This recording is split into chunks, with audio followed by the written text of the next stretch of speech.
You're watching BCTV. We're all about Brantford.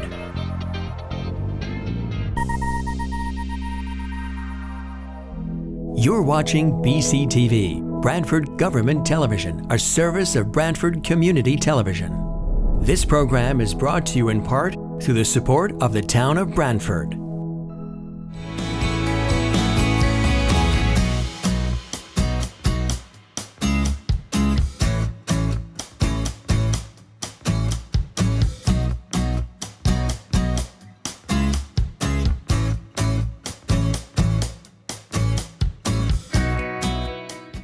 Good evening. My name is Peter Basserman, Chairman of the Brantford Inland Wetland Commission. It is now 7 o'clock on October 24th, 2024. This is a regular meeting of the Inland Wetland Commission. It's being conducted utilizing the Zoom platform in accordance with Public Act 22-3. BCTV is recording this evening. So please make sure your face is visible, especially when speaking. The agenda for tonight was filed on October 22nd. That replaces the draft agenda of October 18th. The material for tonight's meeting, including that agenda, is included on the town's website. The Dropbox for the town Brantford meeting materials contains information that we'll be discussing this evening. The address for that Dropbox is also included in the town's website. Any changes or modifications to the agenda this evening, Jamie? No. Okay. I'll now do a roll call. Commissioner Gokowski? Commissioner Gokowski, present. Commissioner Amrad? Commissioner Ormrod, present. Commissioner Boda? Commissioner Boda, present. Commissioner Begeman? Commissioner Begeman, present. And I think that's everybody. Also, we have Inland Wetland Director Jamie Frederick Present. and Inland Wetland Associate Katie Blanchett. Present. Okay, all commissioners are seated for this evening's meeting. We have a quorum, so we can proceed. Just a reminder for the commission, if scheduling issues come up this evening, we only have one meeting in November, and that includes a public hearing. So we may want to take that into consideration as items comes up this evening on the agenda. First up, we have the minute of approval from our October 10th meeting, mailed out to the commissioners and again in the Dropbox. Is there a motion to approve those minutes?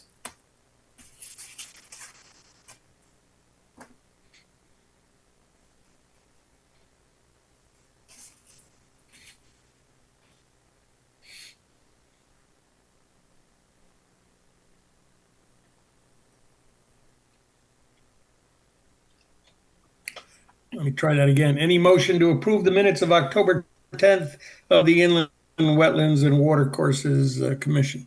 Excuse me, I'm sorry, Commissioner Basserman, I was muted.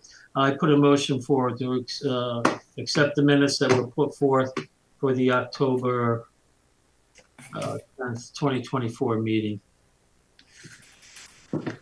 Hopefully there's a second out there. This is Commissioner Begeman. I'll second. Any modifications now that we have a motion? All right.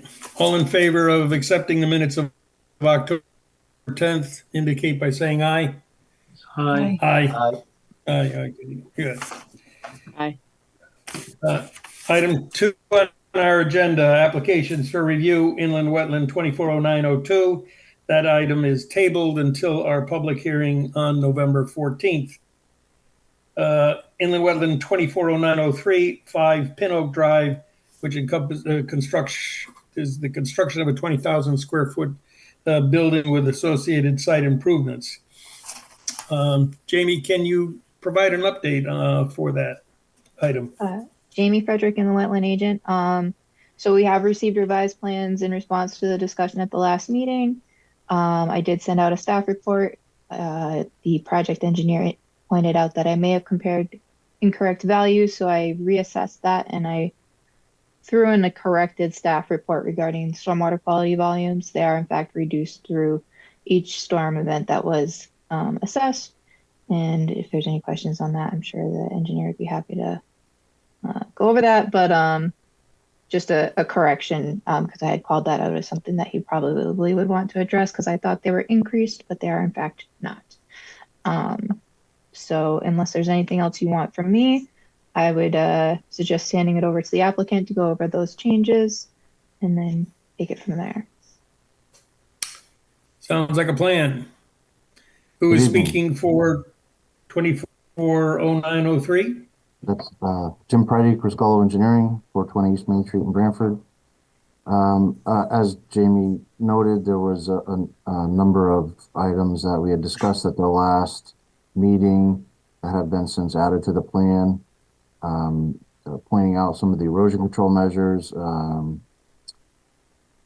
description of, you know, at the end of construction, how to treat the detention basin, and then also calculations for the water quality volume, which we have shared with the town engineer, and he was satisfied with that. I can, for what it's worth, I can share the screen. Again, just to remind everybody, this is probably the last undeveloped lot in the Woodlands on 95 development in Sycamore Way, Pin Oak, and a little bit of East Industrial Road. It's primarily wooded site with the sewer line running down at the bottom of the hill, which they clear occasionally. So there's sort of a natural break there. We are proposing a 20,000 square foot metal building, very similar to many of the other ones in this development. As you can see, we're roughly only developing about half the site with building and parking. Again, the grading plan showing the stormwater management, oil water separator at the in a bypass situation up here at this corner. We do have this will, once this gets excavated out after the end of construction, there will be some bank run gravel and crushed stone at the top. In the bottom of this, the sides will get planted with the New England wet mix.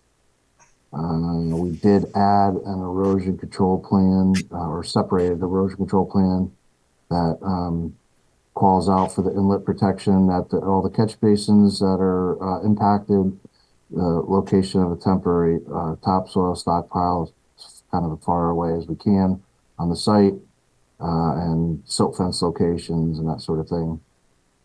And then also we did add a landscaping plan that we needed to provide anyway for the next step at planning and zoning, which talks about street trees, some parking planning, building planning, and some shrubs that we have sporadically placed around this basin, as well as some evergreen trees along this side, the south side, where obviously where the sun hits the site quite a bit. But I think we've addressed all the issues that were brought up at the last meeting, and I guess I'll take any comments at this point or questions. This is Commissioner Basserman. I guess there was a item that Jamie raised at the last meeting regarding the identification of the inlet regarding the protection plan for that inlet. Is that in the notes somewhere, Yes, Mr. Priddy? on the where is it? On the erosion control plan, we do call it out, and note there's a symbol around each catch basin, and then on here we have our standard catch basin, sediment control of catch basin details. Also, the detail was added to kind of define how to use the basin as a temporary sediment trap during construction as well. Thank you. This is Commissioner Begeman. I know it was a previously wooded lot, and I'm just looking at this in terms of the number of trees that are going back onto the property. And it seems greatly reduced, obviously, from what the wooded lot was. Now I'm curious why there hasn't been a plan of putting trees in the area the slope is being changed and there's a retention basin there, but why isn't there a plan to put trees back in that area? Because a formerly shaded area, upland review area, is now going to be sun exposed, which will, in my mind, change that water temperature quite a bit. That's coming down into the retention basin. We had treated the slopes here. Well, I'm assuming you mean specifically here. Yeah. We had treated the slopes with the conservation mix that they can, knock down a couple times a year, but more or less leave alone. Quite honestly, we didn't really discuss planting on this slope. We did the plantings that I know planting and zoning is going to want. Doesn't mean that we can't add some here. I mean, if the commission would like to see that, we can add it.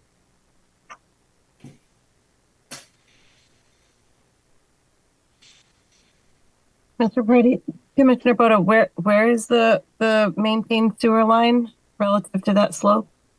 It's down here at the bottom. Yeah.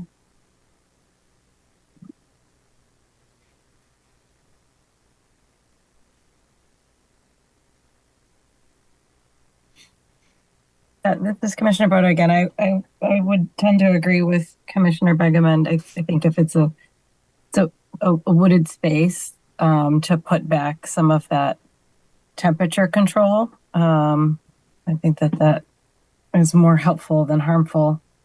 You were envisioning having a seed mix that would be mowed annually? Yes.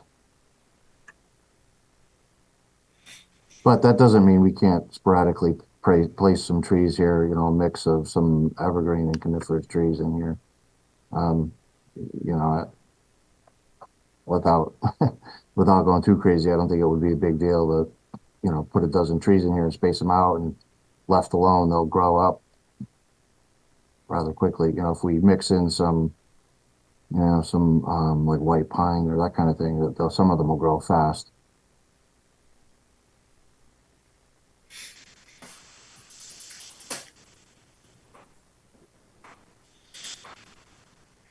Any questions for this Commissioner Bassman? Any other questions for Mr. Priddy?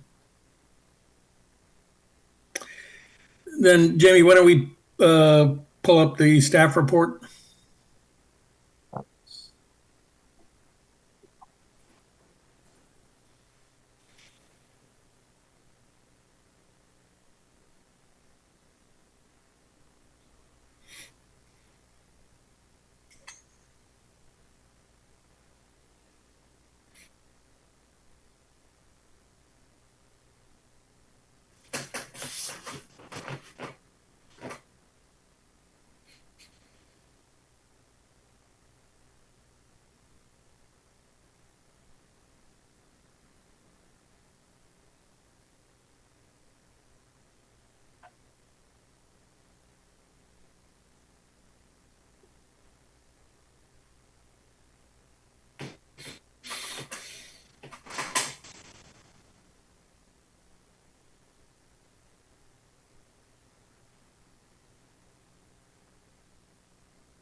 Right.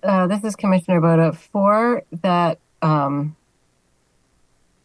temporary sediment trap, is there specific language about the removal of the fine sediments prior to putting in the? Sorry, I just realized I was muted, so everything I was saying no one was hearing. Oh. 1 minute. There is notes added to the plan, and I think Jamie has in a report that at the time of excavating the silts out, I think she wanted me to be present to inspect. Yeah. That was a possible condition I had added for consideration. Yeah, because I could be wrong. I was under the impression that with the new stormwater manual from Deep, that is something that they were discouraging, was the double duty of something to be temporary sediment trap during construction and then used as a basin. I mean, I see the engineering and the functionality behind it, and I could be misremembering, but I thought that it was something that they were discouraging. Jamie Frederick and the wetland agent. That's my understanding as well. However, I did talk with the town engineer a bit about this. Based on the initial information, there really wasn't enough information to kind of consider what actions are being taken to try and address, the problem with the temporary sediment trap being where the basin is the concern for reduced infiltration from what you're assuming before you start construction, because you're sending all of your fines to that location and they're going to settle out. So that was part of the reason why I recommended that condition be considered. So that way, when the material's excavated out, there can be some confidence that it's being excavated to a point where those fines have been removed. Honestly, I'm not sure what the actuality of that is, but Well, and then there's how much gravel on top will be placed on top of it? There'll be about a foot of crushed stone on top. Yeah. So we'll have to excavate. And Jamie's point to having it being inspected while it's being excavated is valid. We may have to go a little bit deeper, but the plan was to fill it up with, bank run gravel up to the stone, and then the top foot would be stone.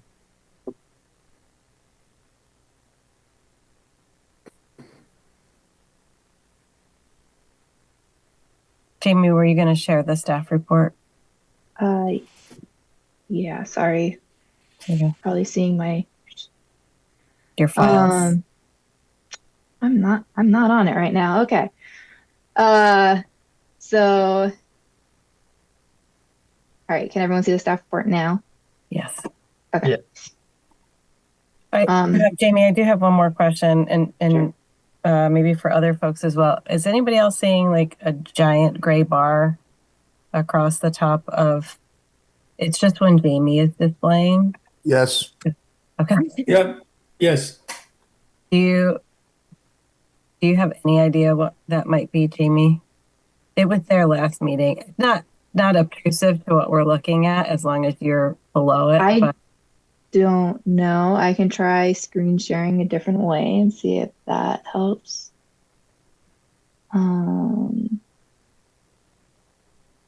can you see the gray bar? I can see what I'm screen sharing briefly right there, and I just saw it, but no, I don't see it on my screen. Okay. Just got smaller. It did. So I did change how I was screen sharing. I don't know. And I do see that it says where you're sharing is about an inch down my screen. Yeah. It's fine. I'll work on it for next time. Yeah, and just know that like below, if you have the people across the top of your screen, it's don't. Okay. It's I don't know. It's taking up. I don't know why. Yeah, I can see that it's floating down. Okay, just as long as because we can. I don't know what to do about it though. That's fine. We can see the text. I just figured I'd ask. You're just missing the top of the program dialog box. Yeah. Okay. So we kind of went over the erosion controls. This first paragraph outlines what the measures are. The second one measures basically what we were just talking about, with the proposed basin acting as a temporary sediment trap. and then being over excavated to try and keep infiltration abilities. Stormwater peak flows and volumes are reduced for all storm events, and the water quality volume letter has been submitted with the calculations showing that they're retaining the water quality volume. Landscaping plan has been provided. We've kind of touched base on that already. They've added 22 running service area along the basin and a couple of trees along the edges of the property. I mentioned that mowing frequency and height should be provided for the area where the conservation seed mix is proposed and the side slopes of the proposed basin. Stormwater drainage system maintenance notes references grass swale mowing. Frequency of once a week for the basin. Please confirm if this is the proposed maintenance for the basin side slope or if less frequent mowing is proposed. I didn't update this, but the town engineer. The town engineer reviewed and provided comments, and then he reviewed the revised materials and didn't have any further comments. So moving into possible conditions for consideration. Pre-construction meeting prior to land clearing, initial erosion control inspection with everything to be marked out by the surveyor, planting inspection, final inspection, maintenance details for the New England erosion control restoration mix and New England conservation wildlife mix shall be provided to the agency and shall be incorporated into the site maintenance plan. Surveyor shall identify in the field layout of site components, including but not limited to clearing limits, erosion control, stormwater system components, buildings, access drives, and parking areas, and cuts and fills for site grading. After completion, an as-built survey must be submitted. Kind of goes on from there. Excavation of fines at point where temporary sediment trap is being abandoned and stormwater basin is being established shall be overseen by a licensed PE to ensure that material excavated to meets the infiltration assumptions prior to import of sand and gravel. Jamie, sorry, wait, can you just pause 1 second? I want to read that again.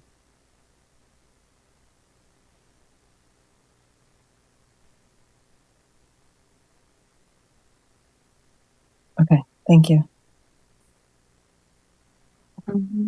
Plantings around This is Commissioner Bassman. While we stopped at the moment, Jamie, did you get confirmation on the slope mowing schedule? I don't believe so. Jamie, Clary Spangman. On 4, did we answer Peter's question? Are we done with that? Sorry, I didn't want to interrupt. Oh, okay. I was trying to figure out how 4 and Peter's question related. Yeah. Now I forget Peter's question. The mowing schedule for the slope. Yeah.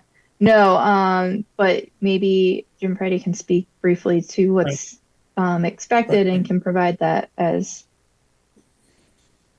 So we're gonna add some trees to the slope per Commissioner Begeman's comments. So we'll define a mowing schedule on the landscape plan when we resubmit it. Okay, thank you. Commissioner Begeman. So on number 4, there's some word missing maybe, or it says overseen by a licensed PE to ensure that material excavated to blank meets the infiltration assumptions. Or is it just get rid of the 2? Yeah, get rid of the 2. I think that's why this is Commissioner. Yeah, I think that's why I had needed to reread it. It's rough. No, it's okay. Yeah, go ahead. Yeah. And if the commission's looking to see the revised landscape plan prior to making any decision on the application, I can work to make that statement read a little bit better.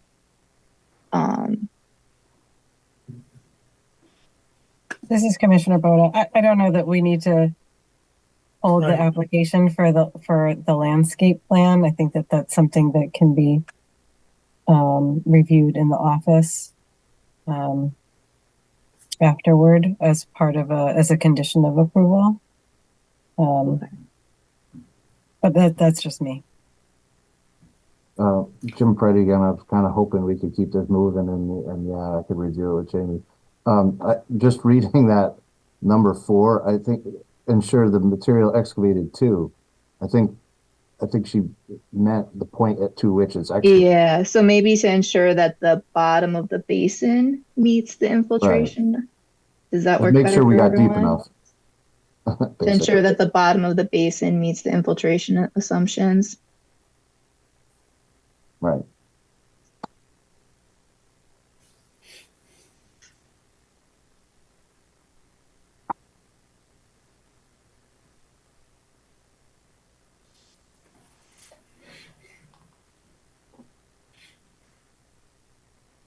Okay, and then we kind of get into the ones that I throw in that, all of these are for consideration.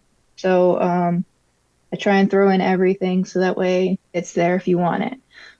Plantings around the basin on the landscape plan dated 10/11/2024 shall be monitored and reports submitted by end of initial growing season and annually thereafter for 5 years, documenting at least 85% survival rate of vegetation and control of invasive species on the slope above the basin and around the basin.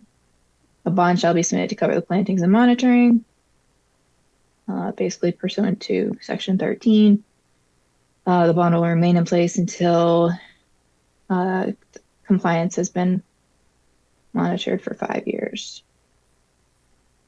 And then if another thing the commission may want to consider is whether those 10 trees or whatever it is on the slope would also fit into that category. And then 6 is a bond shall be submitted to cover proper installation and maintenance of site erosion controls.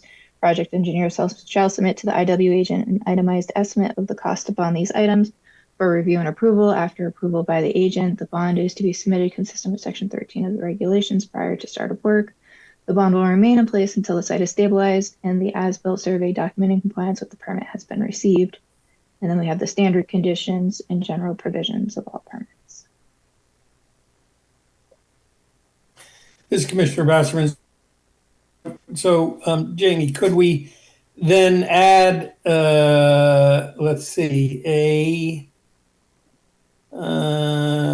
before A, include a sentence that says plantings on the slope and mowing schedule for that area shall be submitted to the inland wetland agent and approved prior to construction. And then all of that which follows A, et cetera, regarding the monitoring would include both the basin as well as the slope. So we already have a condition that addresses the maintenance details for the seed mixes.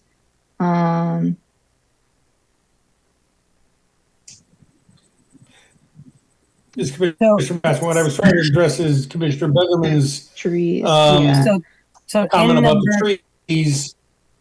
In number 2, this is Commissioner Boda. In number 2, right where you are, we can add the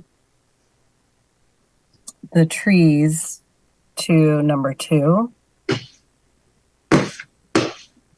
Well, we would need maybe a 2A and a 2B. So 2A would be trees to be added to the site plan. What are we referring to that area as? Slope The slope between parking lot and basin. Mm-hmm. Say that again. The slope what? Between parking lot and basin. Yeah. So 2A would be trees to be added to the slope between the parking lot and the basin.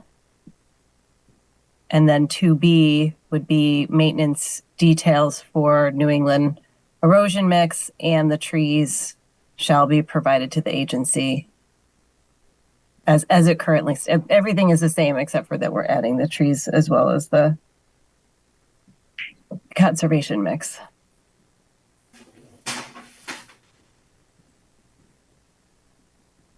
And Commissioner then, Bassman, and the mowing schedule for that same area? and then, so then if you went down to, I think it's, yeah, the mowing schedule, we're not sure what So the mowing schedule goes. 2 would be like landscape plan revisions, and then A and B like you identified. Mm-hmm.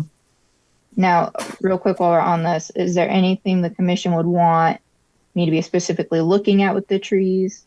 I think a number 10 was thrown out earlier. I don't know if you're sold on 10 or if you just want some trees added as is reasonable. And then the other question is, are you concerned whether they're specifically native?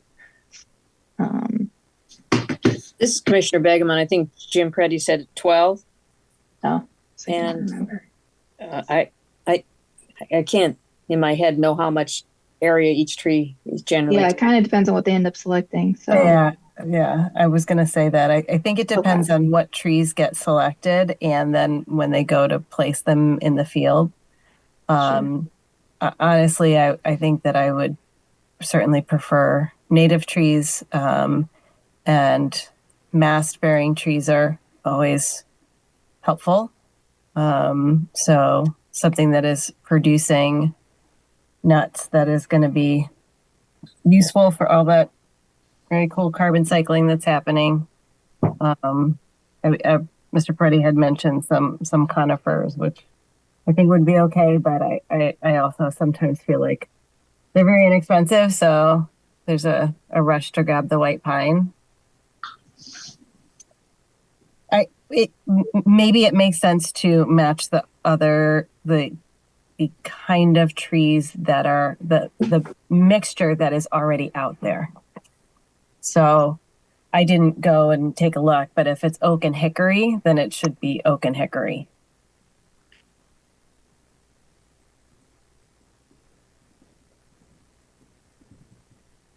This is Commissioner Begeman. That sounds reasonable to me.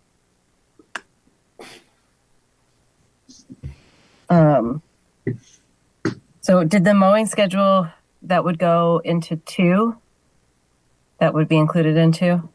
yeah, so my understanding is 2 would kind of be more to say landscape plan revisions, and that would have A, trees to be added to the slope between parking lot and basin. B would be the maintenance details for the New England erosion control / restoration mix and New England conservation wildlife mix shall be provided to the agency and shall be incorporated into the site maintenance plan. Which and would shall include, be yeah, approved by the agent. okay, and that would include a mowing schedule. Yeah. Okay. So then we need to also rework number 4 and then add monitoring to number 5. So number 4, my suggestion would be to change it so that it says excavation of fines at point where temporary sediment trap is being abandoned and stormwater basin is being established shall be overseen by a licensed BE to ensure that the bottom of the basin meets the infiltration assumptions prior to import of sand and gravel. Yeah.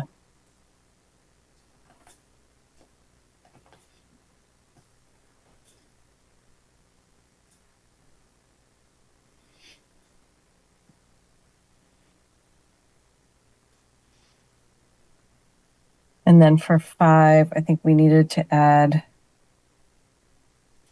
what I just wrote monitoring. So I think the trees. So monitoring. Yeah, we want to add the trees. That was it. It was my little monitoring was like linked to the trees, so that's what it was. So probably.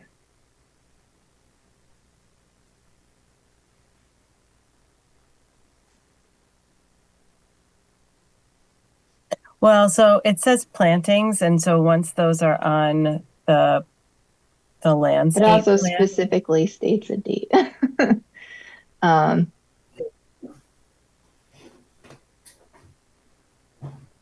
We could say plantings on revised landscape plan to be submitted, or plantings are, I don't know, around basin and on slope between parking lot and basin on revised landscape plan to be submitted shall be monitored. Mhm.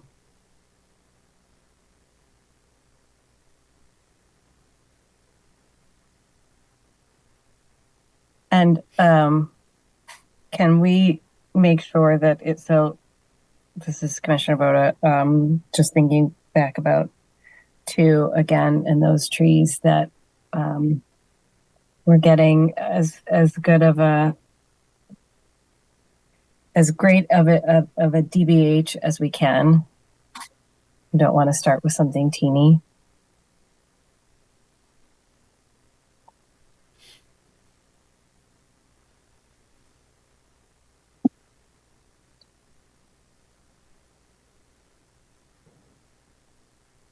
Commissioner Begemont, what was the abbreviation you just used? DBH? DBH, that diameter at breast height. Okay. It's the Yeah. Thanks. Sure.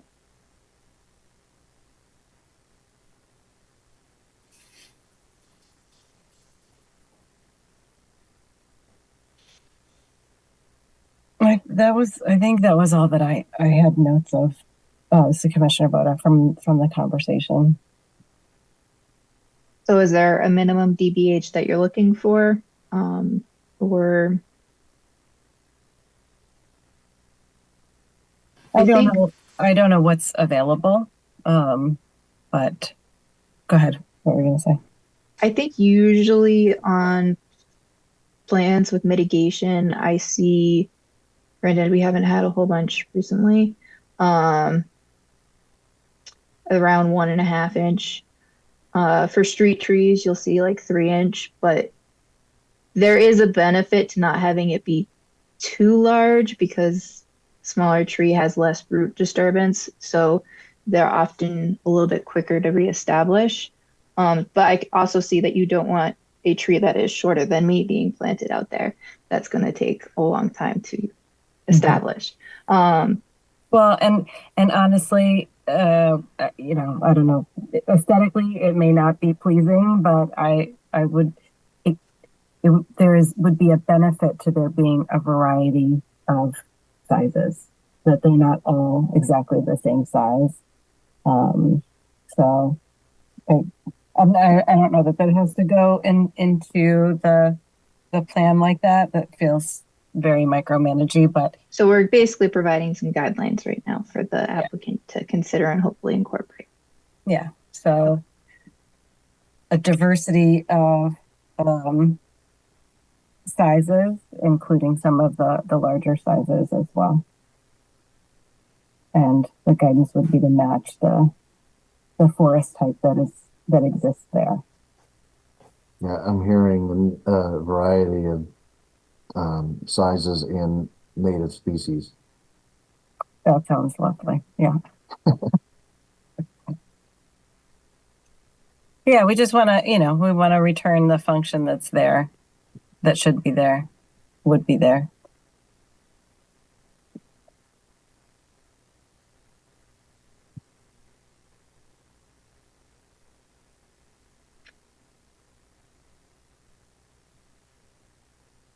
Planning and zoning is going to press the native tree issue also. That's great. That's nice. I'm glad.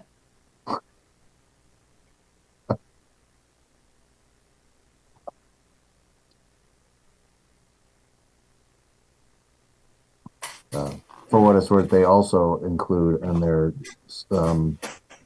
most of their standard approvals a line about ensuring that all landscaping is maintained and survives. It has to be replaced if it's not, kind of thing. Oh, all right. Well, that's nice. We have some commonalities and we're all going after the same thing. So everybody knows what to expect in Brantford, right? Right.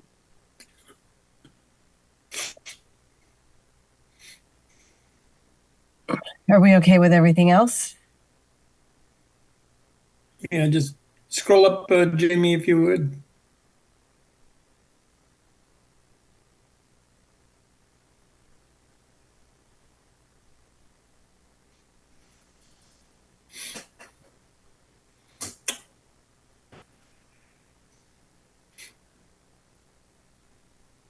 Keep going.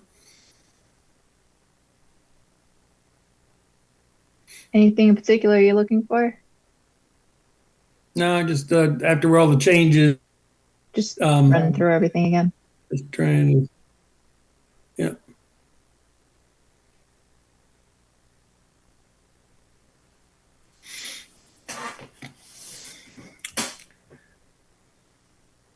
Okay.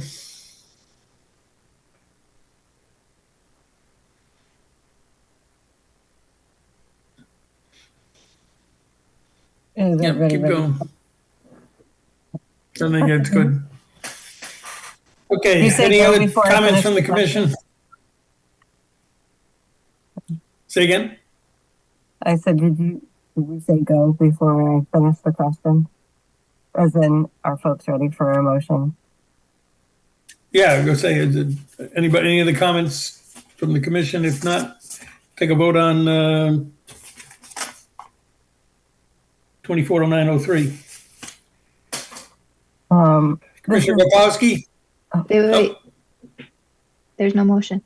So I think we have to do a motion first, so we do, don't we have to? So since Commissioner Boda was so clear with the new language, why don't we let Commissioner Boda put forth the motion for approval? thank you. This is Commissioner Boda. I'd like to make a motion that we approve inland wetland 240903 5 Pin Oak Drive. And include the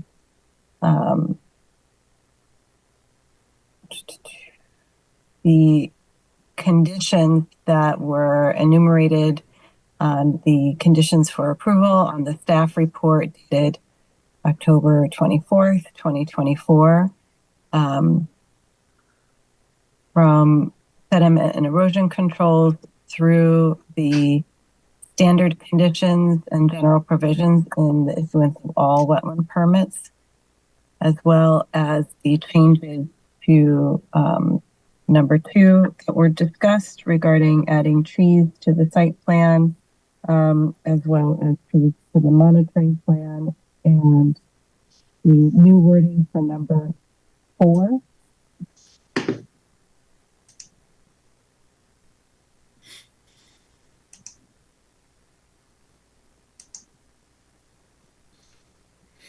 Commissioner Boda, I lost you there towards the end. Like there was no sound coming out. Oh, I said that was the end. I was done. Oh, okay. I said period. Yeah. This is Commissioner Ormrod. I'll second that. Any other amendments to that motion or discussion? No. All right, this Commissioner Bassel will take a vote on 240903. Commissioner Gopowski, Commissioner Gokowski, aye. Commissioner Armrod, Commissioner Ormrod, aye.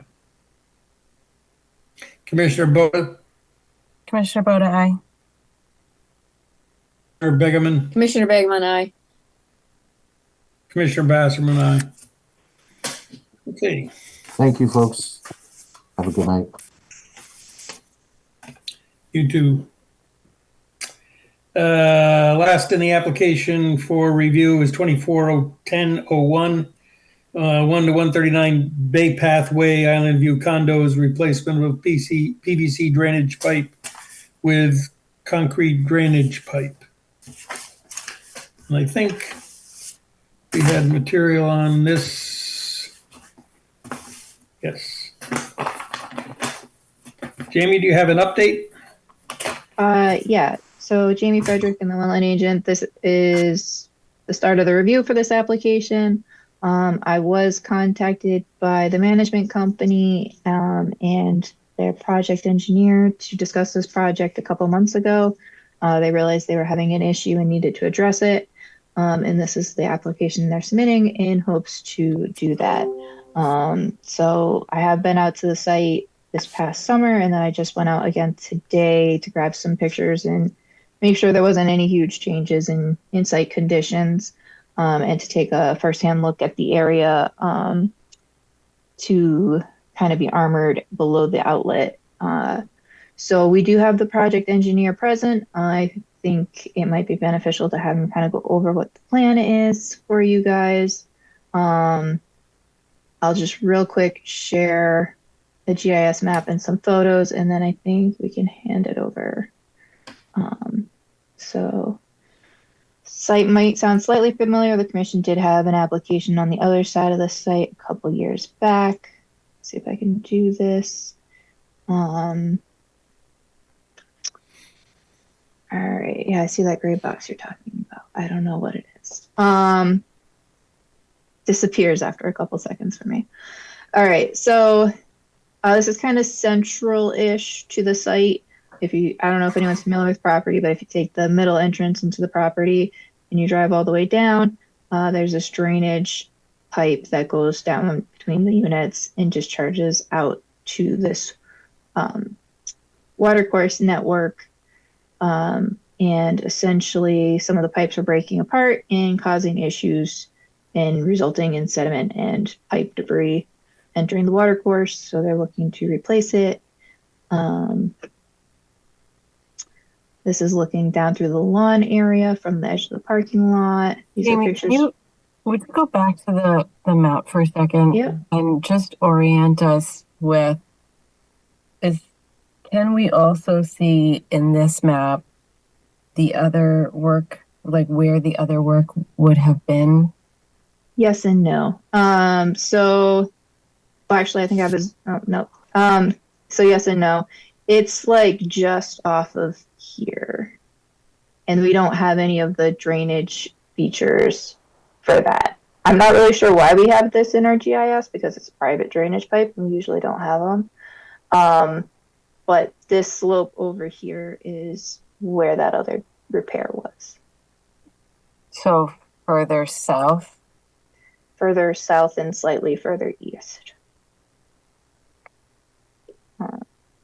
So downstream from this one, if you will.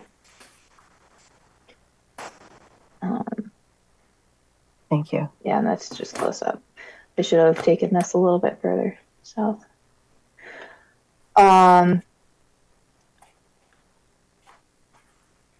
So these are just some photos again from today when I went out to the site. It's kind of hard to see, but you can see right here there's a bit of a erosion gully, and by a bit I mean it's like knee deep. And then it kind of levels out for a bit before the head wall, if you will, to the water course. And the last section of pipe is concrete, so they don't need to go all the way to the head wall. I'm trying to think which way is this looking. So yeah, here's that head wall, and they do have some temporary erosion control measures in place to kind of help make sure that conditions don't worsen. This is the area that they are recommending have some, I believe, geotextile fabric and rock placed to help armor it. This is below, I don't know if I took a picture. Yeah. So this is that area, and this is where the outlet is. And then the rest of the pictures are just further downstream, so that I think I'll skip them for now. So I don't know, Larry, are you on the call and you want to run over what the proposal is? And do you want to screen share, or do you want to use my screen share?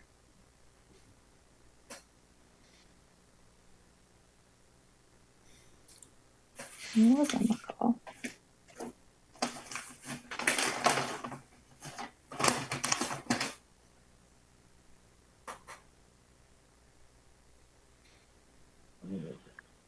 Sorry, could you hear me? Can hear you now. Yes. Okay. So my name is Larry Marsick. I'm a professional engineer for the last 40 years. And I was hired by the Island View to develop repair plans for their central drainage system. This is at the very bottom of what you call Village Lane, and it's right across from Memorial Field, I think it's called, Veterans Memorial Park, it's called. That's the entrance. You follow all the way down to the end. There's a couple catch basins, and then the drainage pipe is like 400 feet to the outlet. And the original drainage that was put in the 80s was undersized. So in the 1990s, it was upgraded. And when they upgraded, they put in a bunch of manholes to cut down to the slope of the pipe, but they elected to go with a HDPE pipe. So on the application that says PVC, this is HDPE. It's like a black corrugated pipe, and that's what was used for the upgrade section to where Jamie said the last segment is concrete, and that's still in great shape. So what the association started to notice was around the manholes, they were getting some settlements. And then finally we saw some pieces of black pipe corrugated pipe coming out of the outlet. So we had it video inspected, and we found out that the pipe is very compromised. We don't know if it's because of poor construction, poor material quality, or what. But what the goal is to get it replaced with a much stronger pipe, which is concrete. So all we plan on doing is keeping the same manholes and just taking out the plastic pipe and replacing it with concrete pipe. So it's a 24-inch pipe for 300 feet from the catch basins to where the last manhole switches from plastic to concrete. And we want to make it all concrete from the two catch basins down to the last manhole. So what's happening now is that because of the pipe is compromised during heavy storm events, the manhole cover just on the top of the hill comes off and the water spills out. And as Jamie noticed, there's erosion going on down the hill during the heavy storm events. So it definitely needs to be replaced. There's no questions asked. And we want to go with a stronger pipe, not going back with the plastic pipe that was originally used there. So, and then also, in talking to Jamie, I didn't have a chance at first to look at the outlet. And the outlet back in the late 1990s was called a grouted riprap. So, you know, from above, where we looked at above, it looked okay. So, but if you actually get down there, you noticed on looking downstream on the left-hand side, there's a kind of a gully starting that's probably 2 feet wide, 2 feet deep, and probably 10 to 15 feet long. But there's no access to get down there. So you would have to go and do all that work manually. So you would put in a geotextile fabric as a separation layer and then fill the rest with riprap and maybe grout it, because the grouting after whatever, so 20 years is still in great shape. So at least in this case, it worked, the grouting. So what we plan on doing is the last probably 100 feet, like Jamie says, there's a level area, then it gets into a steep area, and then there's a grass area. The steep area is in a wooded area. So we plan on, after we replace the pipe, there's a seed mix we want to use on it. And then we're going to do a permanent erosion control blanket. So because no one's going to mow it, it's going to turn back into woods. So this stuff stays, it doesn't get degraded by UV light. And then of course the top section gets mowed and we have a seed mix for that mowable area there. So that's the project in a whole. We just want to replace the pipe with something that's more durable and not have problems. So any questions?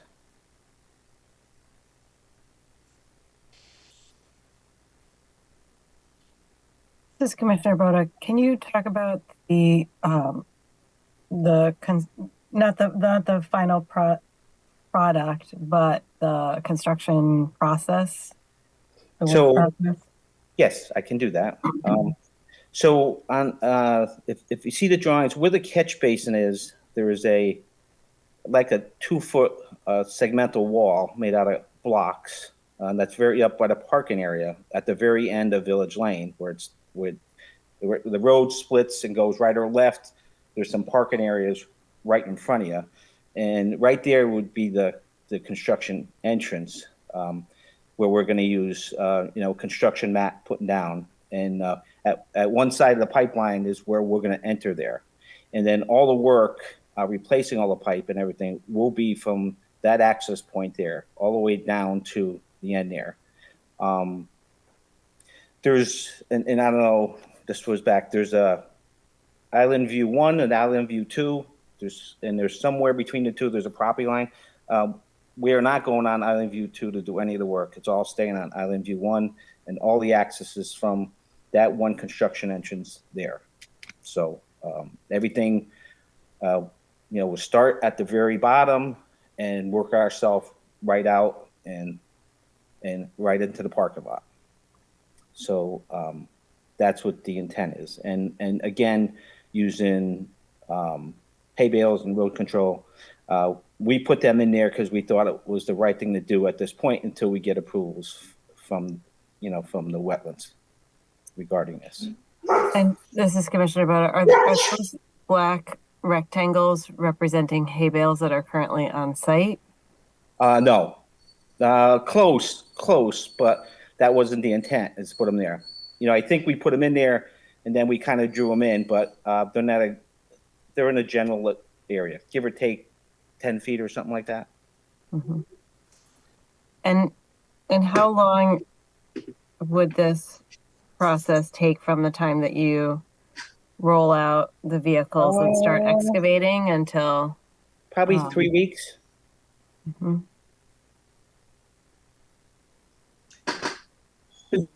This is Commissioner Bassman. Because the manholes are not changing, I assume the pitch of the pipe in all that 300 feet does not change? That is correct. So I believe in your package you have the original plans by Donald T. Ballou that was done in '89, and we're trying to hold the same stuff that he had there back in the design there. So the only thing that we have to do is we have to modify the holes in the manhole in order to accommodate the concrete pipe, which is not too much different, but we have to make sure that there's good seal between the manhole and the new pipe. As a follow-up, you said that the new pipe is 24-inch? Yeah, and the existing pipe is 24-inch. Oh, okay. Thank you. Yeah, so we're not changing anything except changing material type. Got it. Is that plan that we're looking at right now from Don Ballou? I believe so. I believe That's so. nice. Again, I had the blue line in front of me. Yeah, it's not blue. Oh, that's really nice. Commissioner Boda again. So are you stockpiling the material that is coming out for those 3 weeks? What does that look like? Are you doing it in segments? Are you removing everything and then putting the pipes in? Are you removing in segments? So we'll probably do it, yes, because you do not want a storm to hit when have a pipe that's out.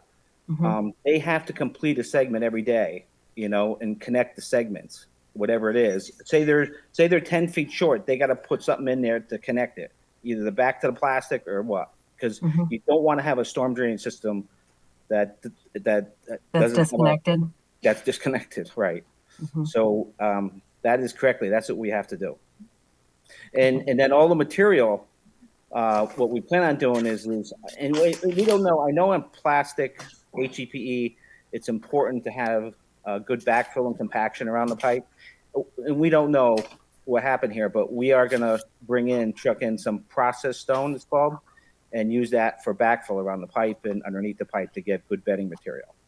Mm-hmm. So some of the material would have to be trucked off the site, and then some good material for bedding around the pipe that we put back in. Mm-hmm. This is Commissioner Goklowski. Jamie, can you? I'm looking at the pictures that are in the file from July, and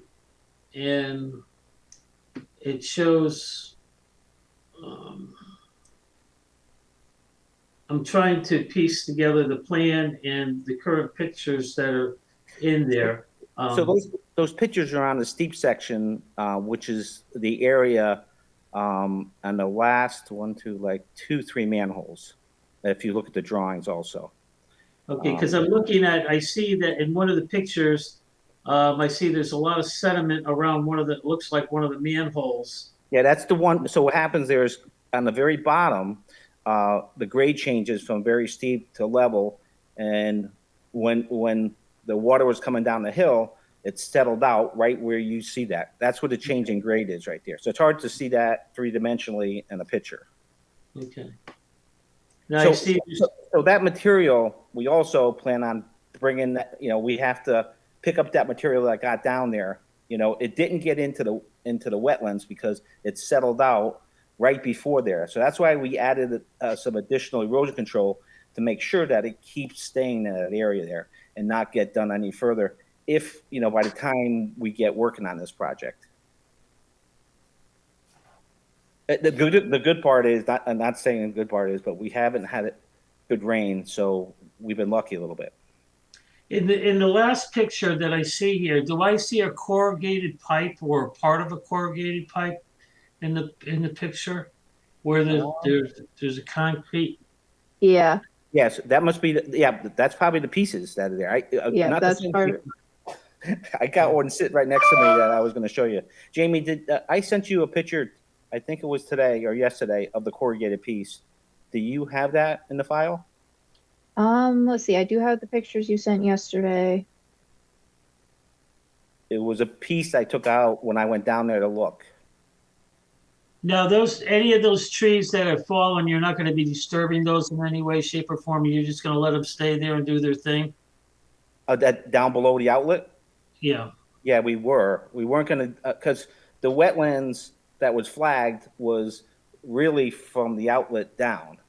So the work that we're going to do to fill in that gully was going to be done by hand because there's no way you're going to get a machine down there to do that work. And if you do get a machine in there, you're going to disrupt more things than just to have it done by hand.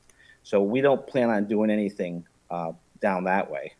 If you want to do some cutting of getting some, to make the flow better down there, we can do that, but we don't intend to go down there with any machines or anything. Jamie, go back up and you can see it in one of the pictures. Go slow. It's right there. Yeah, so that's to the right is the erosion going on. That's the gully there. So what happens is that rock there is called grouted riprap, meaning that it's filled with concrete. They take the rock and they fill it with concrete to kind of hold it together so it doesn't erode out. It's common for higher velocity type water outlets. But the problem is right where it leaves that and it goes back into the natural, that's where you start getting some erosion. And to be honest with you, over the many, many years it's been working, it's not really a lot. So it's not that bad. There's actually a piece of the pipe there too. That's what David was. Yeah, I see it too. Yeah. Yeah, there's a few pieces of pipe there, right? Commissioner Goklowski again. A question: How long has this situation been going on before it was, the association decided to do anything about it? You asking me?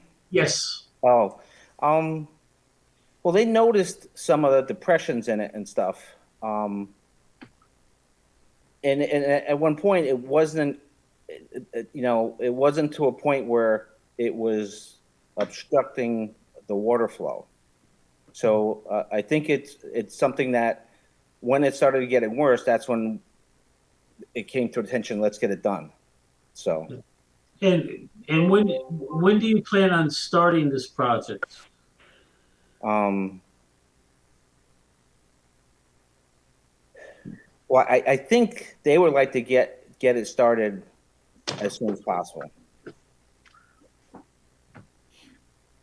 So before the winter is what you're saying? Yes. This is Commissioner Begman. Are any of the trees that are growing there going to be removed to do the work? Down the slope, yes. There's a slope segment there. Maybe it's 100 feet. That there's a segment maybe 25 feet by 100 feet that has to be removed. I'm not sure the high quality trees. I think they're just brush trees. Because don't forget, this thing was placed 20 years ago, something since 1999, something like that. So there is some growth since then. So this is Commissioner Bergman. I have a question for Jamie. In a situation like this where the water is underground and trees are being removed along the underground pathway of the water, is there any reason to replace the trees that get cut? So the problem with replacing trees near drainage pipes is the way that trees interact with drainage pipes. So I think from my vantage point, stressing reducing what needs to be removed to what needs to be removed makes the most amount of sense, and then making sure that that area is stabilized. Yes, it's this one. Typically, we don't like trees because the roots get into the pipes because they like the water, and that's when things start breaking apart. I don't know if this is the case there, but just like septic systems and stuff, it's not a good idea to put trees and stuff over the top of it because of the root intrusions that you have. I mean, we plan on stabilizing it with a permanent erosion control mat, and then we have a seed mix that we can use there.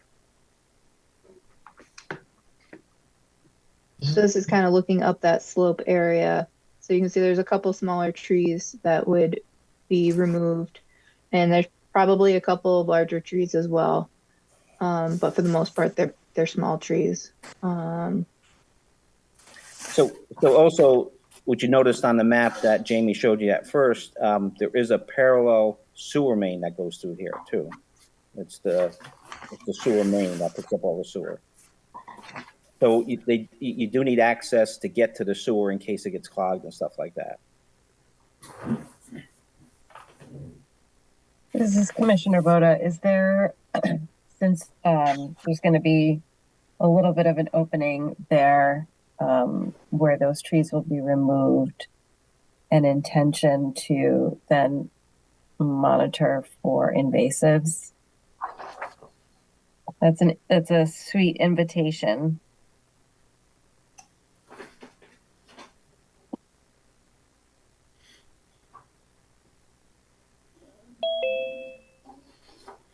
There is no plan at this time.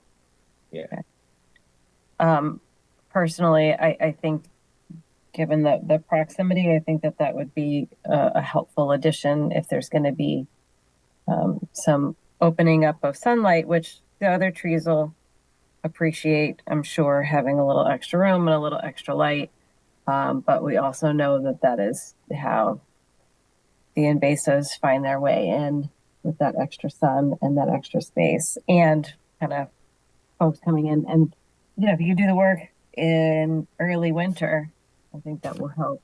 But it's certainly worth monitoring and planning to remove any invasives that find their way in the first few years.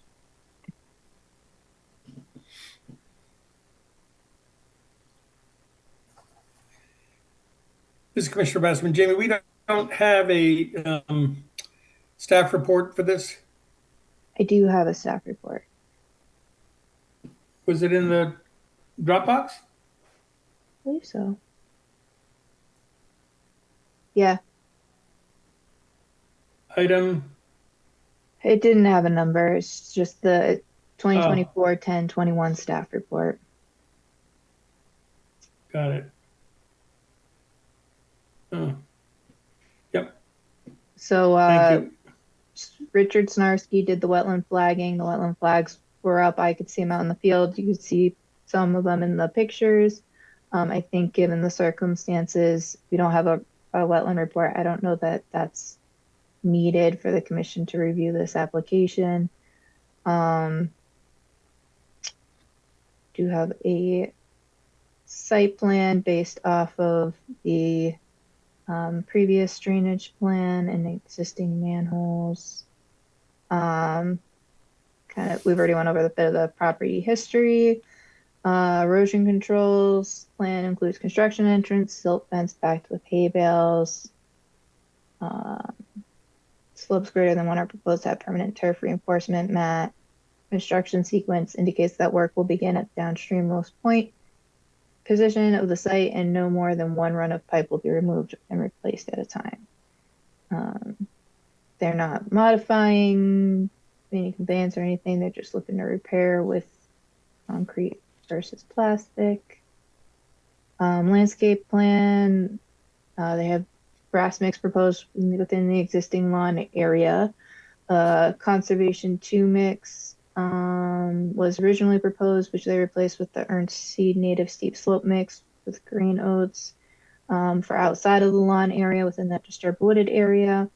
I had suggested they might want to consider something with more diversity of species and more kind of woodland type stuff. And this one was specifically called for on steep slopes and was what was used on the other side of the site and seems to be taking really well.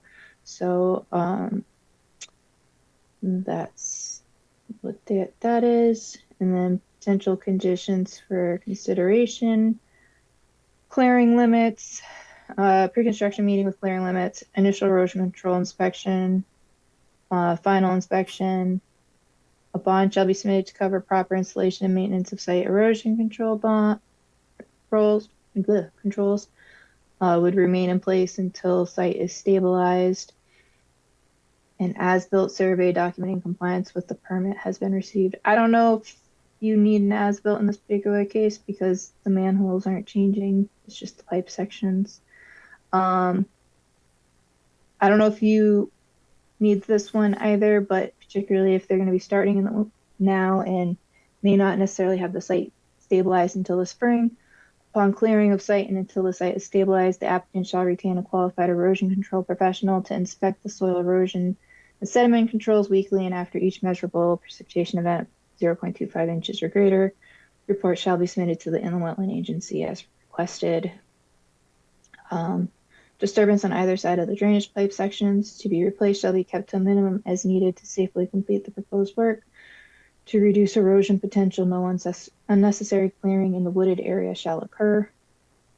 And 5, to the extent possible, any pieces of the pipe material which has washed out should be removed from the outlet/riprap area that exists at the headwaters of the water course and properly disposed of. And then we could also add 6. Cleared areas shall be monitored and managed for invasive species for 3 years. I'm not sure. And then just another thing I want to identify is I was not aware when I wrote this whether or not there was going to be any repairs to the outlet. So I don't have any conditions regarding that. Also, this report didn't review that. The application was submitted with no activity in the wetland or water course. Arguably, it is a maintenance thing to prevent further erosion. Arguably, say it's beneficial. So I just want to identify that that's kind of still potentially open-ended in case anyone has any concerns there. There was no fee submitted for activity in the wetland. But it's not like they're looking to fill wetlands. They're looking to prevent additional issues that might arise. So This is Commissioner Goklowski. There's what, 300 feet of concrete pipe, 24-inch, you said? Yes, that's correct. And what is the size of each section that is going to be laid? They vary. Like some are 30 feet, some are twice that length. So if you look at the drawing, they vary because there are multiple manholes. In order to reduce the velocity of the water going down to the wetlands, they stepped the manholes, meaning the pipe comes in up on top of the manhole, and then 6 or 8 feet down, it leaves the manhole. So there's a big step in order to reduce the energy of the water that comes down that hill. So to answer your question, there is a variety of pipe segments. I can actually, If I look at the plan here. I was just curious. I Oh, this hold is on. the first time I'm seeing something like this. So Okay, so it's here's the lengths: 33 feet, 24 feet, 68 feet, 61 feet, 54 feet, and 42 feet. Those are the lengths. okay, and how are these going to be moved on site? Uh, so they dig down and they remove the plastic pipe, which is they're just going to rip it out, and then there's going to be concrete pipe that's going to be stored somewhere on the site where they have to pick it up and bring it down and lay it in place with an excavator.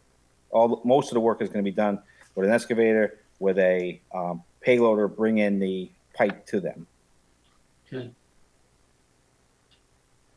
So again, the sewer's on the other side, so we're not going to work from that side because we don't want to do anything to the existing sewer line that's there.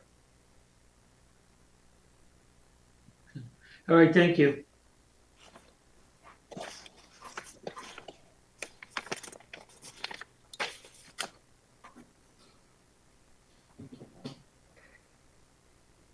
This is Commissioner Bassman. So Jamie, did you have an item 6 that you were thinking of adding in terms of these conditions?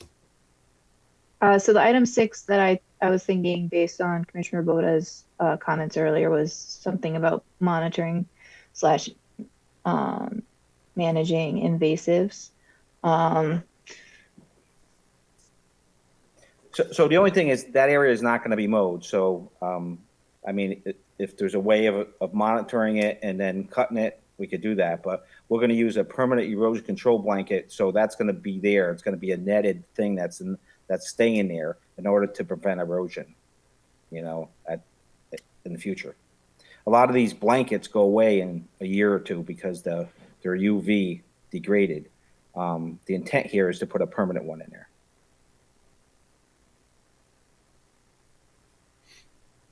Yeah, I mean, it might maybe also maybe the monitoring would be.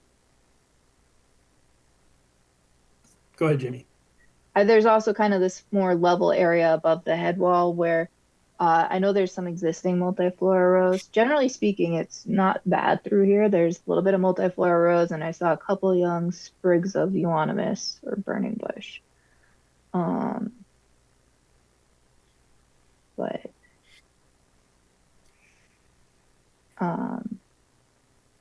This is Commissioner Bassman, but so I understand Commissioner Boda's concern was the area is going to get more sunlight get after disturbed and it's this gonna get effort, at more least for some sun. period, Yeah. right? Yeah. So So the only thing I can say is it was disturbed back in '98, and what you see there is what grew because of the light and stuff that has been growing there. And I can't tell you what's there. I'm an engineer, not anything to do with trees or vegetation or anything. Yeah, well, this is Commissioner Boda. I mean, as far as invasives go, we're constantly getting new ones. That's sort of the state that we're in, and given the proximity to the wetland and the work, it's the disturbance that's happening now, and so the short term piece is the action of the disturbance, and then the long term is the change in light structure, which can certainly be more inviting to species, especially things like barberry and the winged euonymus that and garlic mustard, where as soon as there's a little bit more light, they are quite opportunistic. And so pulling them, removing them appropriately while the other trees that are there have the opportunity to grow and return that canopy to what it was. That's an important mitigation piece from our end. I understand.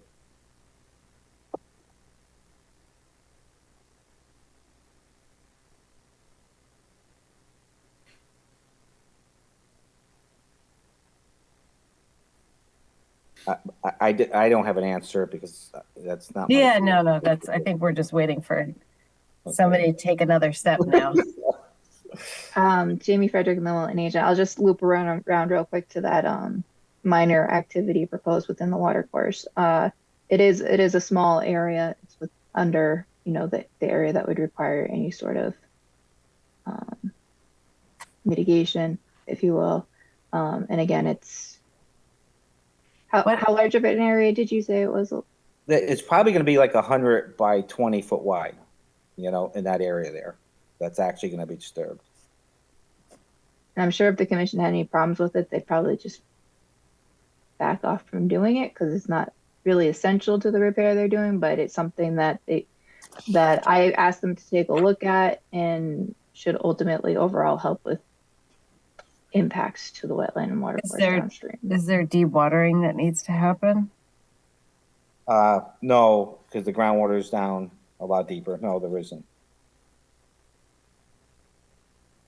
Besides rain that comes in.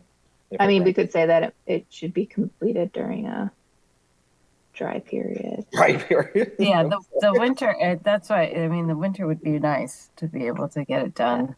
I mean, it's on the side. It's only in an area where when the water's high would be impacted.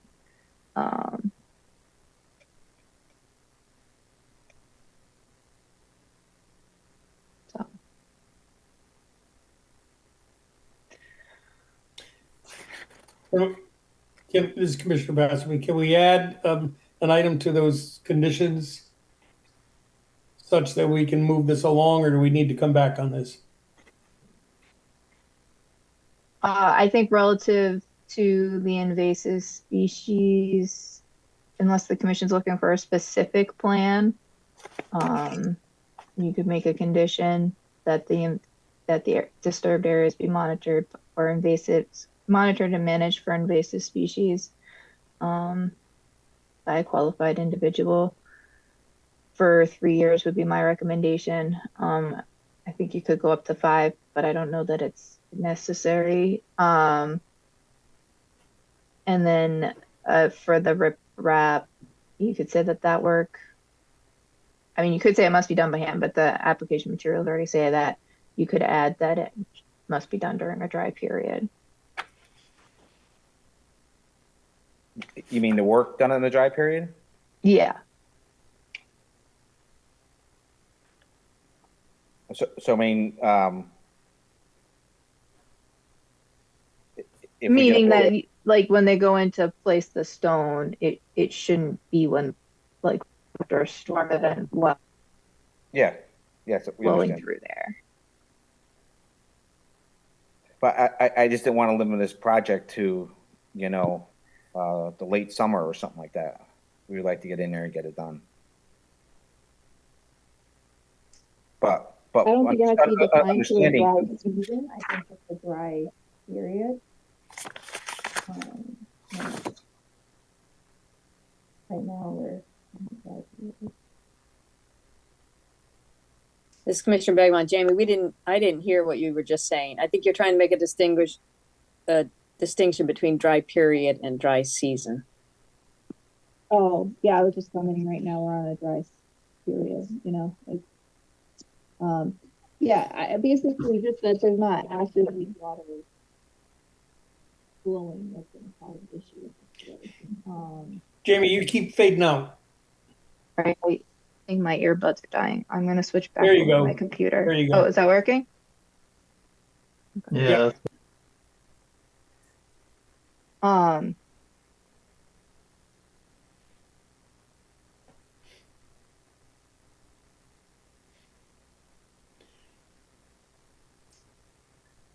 So can we go back to this is Commissioner Bassamy, can we go back to the staff report?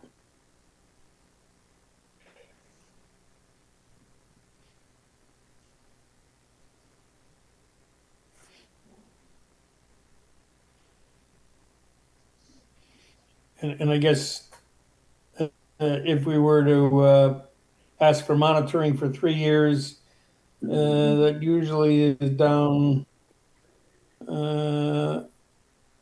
Is that part of 3 or is that a new number?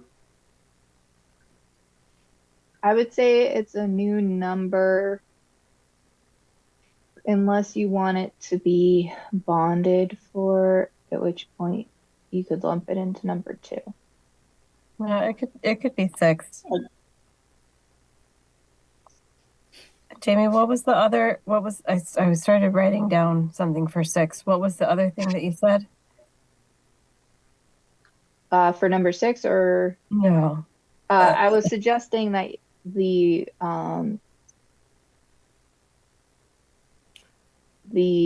riprap repair work below the outlet be done, you could Oh, say yeah. when ground conditions are dry, if there's a concern with the dry period phrasing. I mean, it's not that there can't be any water coming out. We just don't want water flowing through the area where work is being conducted. No question. We will not fix that when there's water flowing through the pipe, for sure. So yes, the work will be done without a rainstorm event.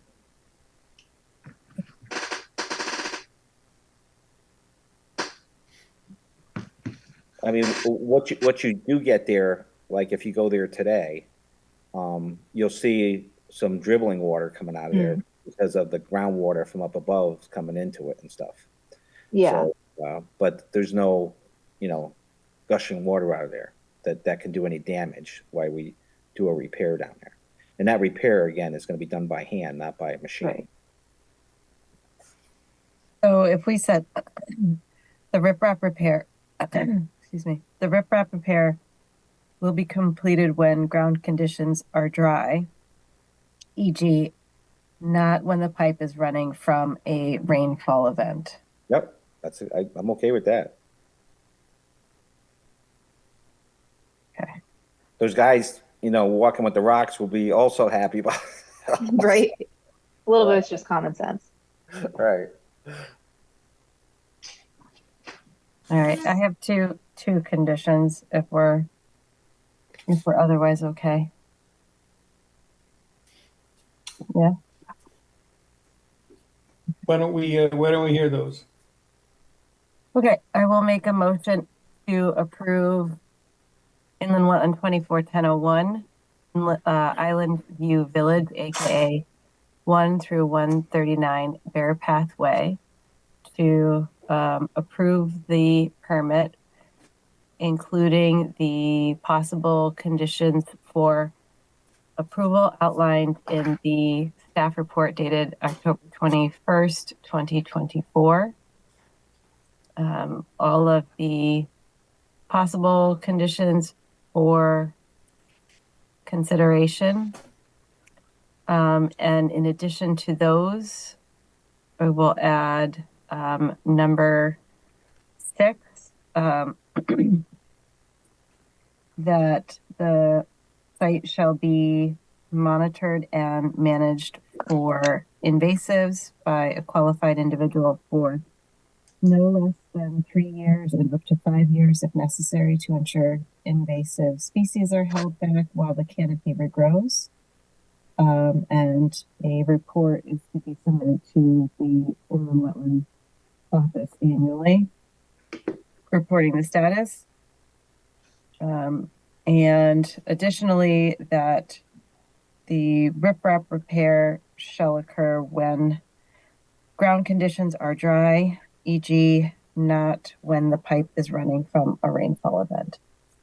Additionally, we will include the standard conditions listed on the document as well as the general provisions in issuance of all permits.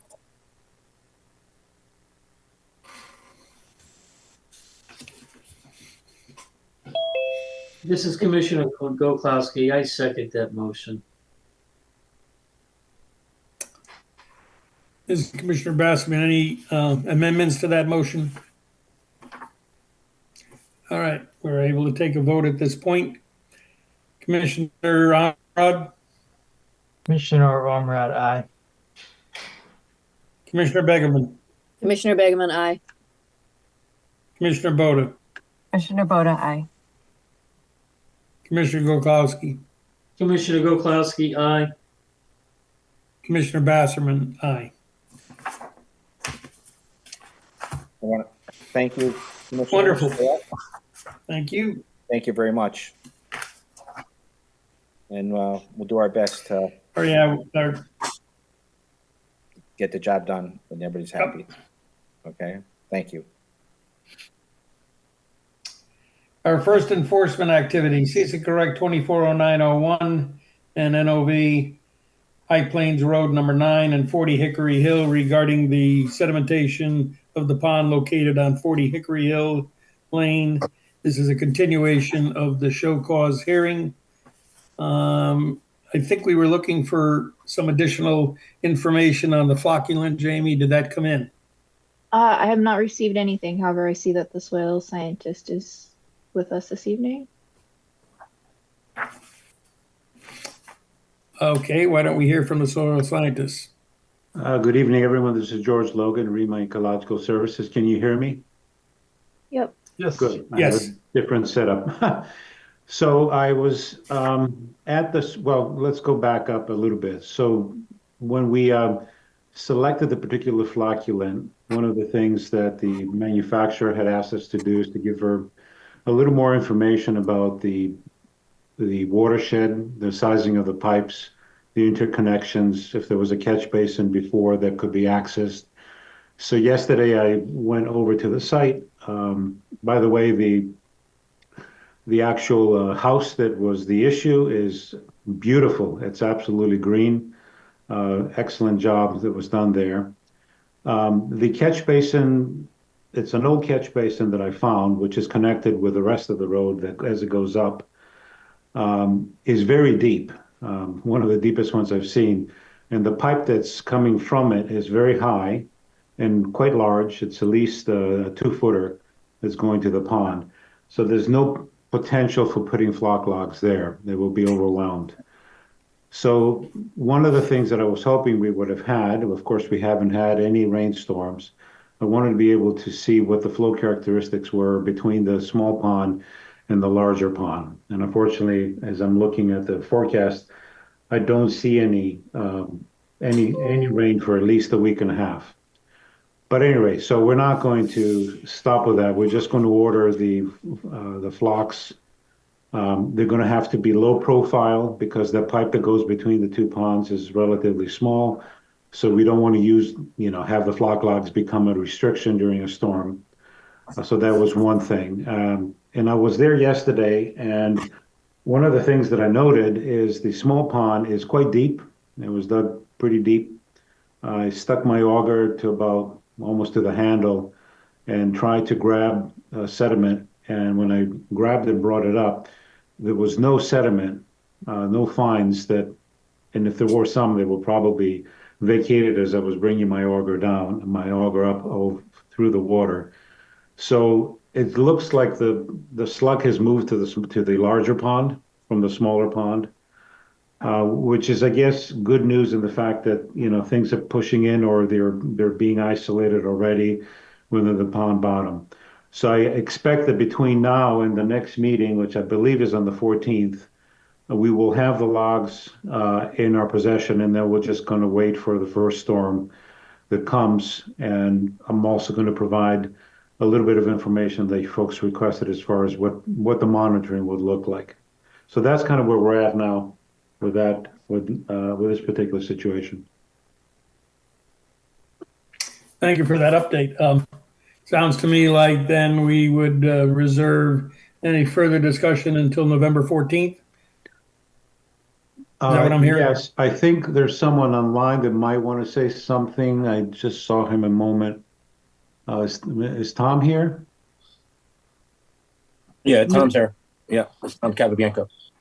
Yeah, I just wanted to, as a taxpayer and an owner of quite a few different homes in that town, I don't want to drag this on past Christmas, if you know what I'm saying. So, I mean, it's a pond. We did everything we had to do. We put 31,000 square feet aside.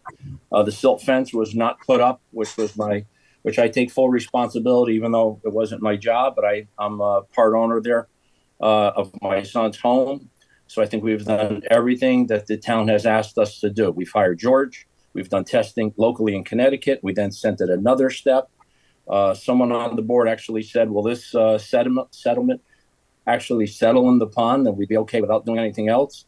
We actually had that conversation. So I would just like to, myself as a homeowner, know, are we 2 Thursdays away and saying the flock logs are in? We got our test.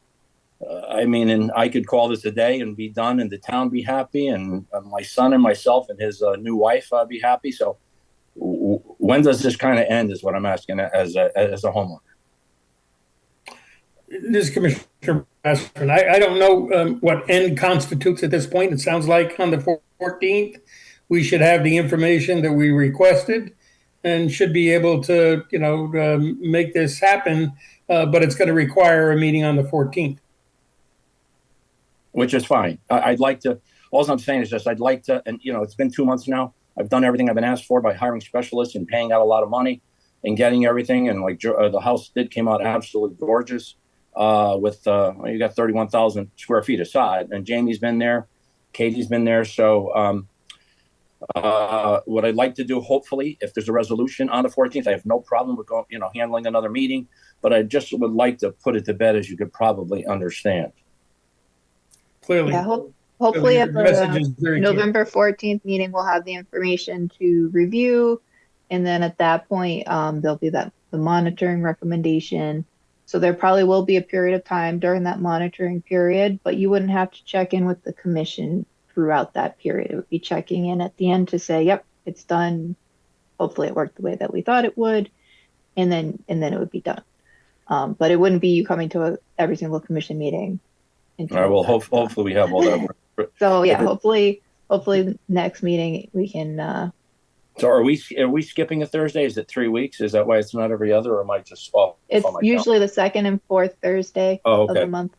Oh, okay, then that's fine.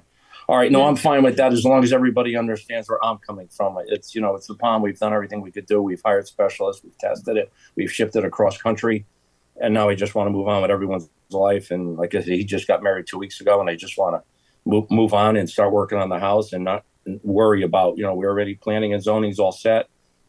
With Evan and everybody else we spoke to. And as Jamie knows, we've done everything we had to do in person. She's been there. So I would just like to, hopefully we could do that on the 14th. And I'd be very happy with that. This is Thank you for your quick response. Thank you. I have one question for Mr. Logan. Sure. Commissioner Goklowski.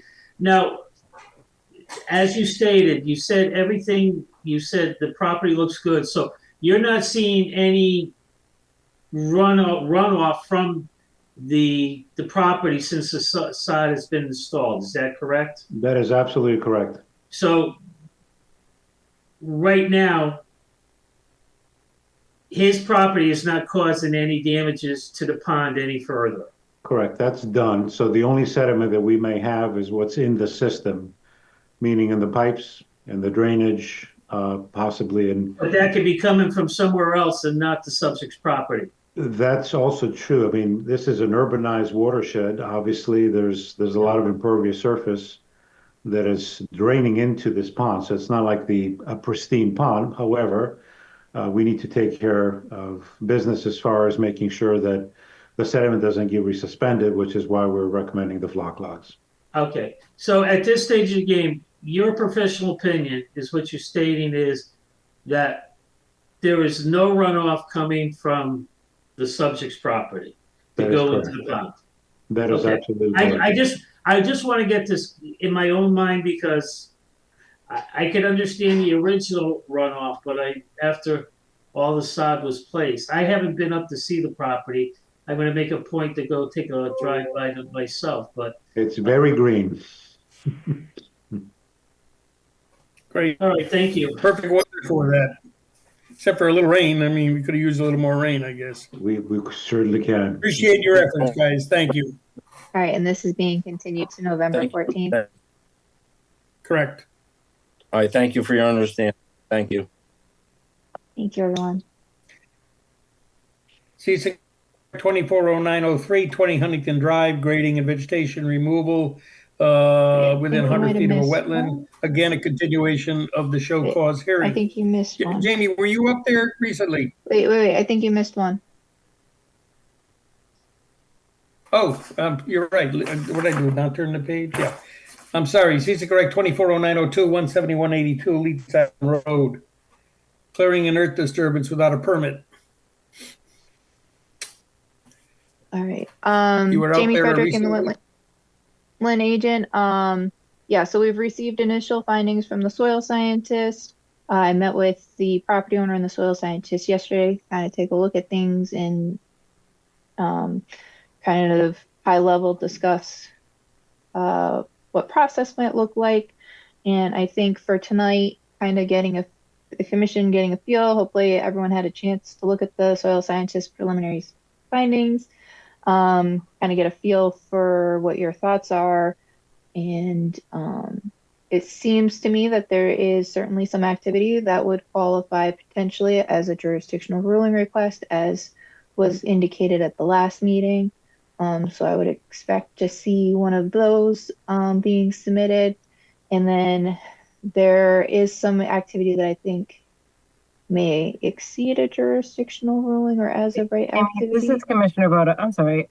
I don't remember there's so many Okay. of these. I don't remember what one this is. So Maybe a little history or yeah, let me see.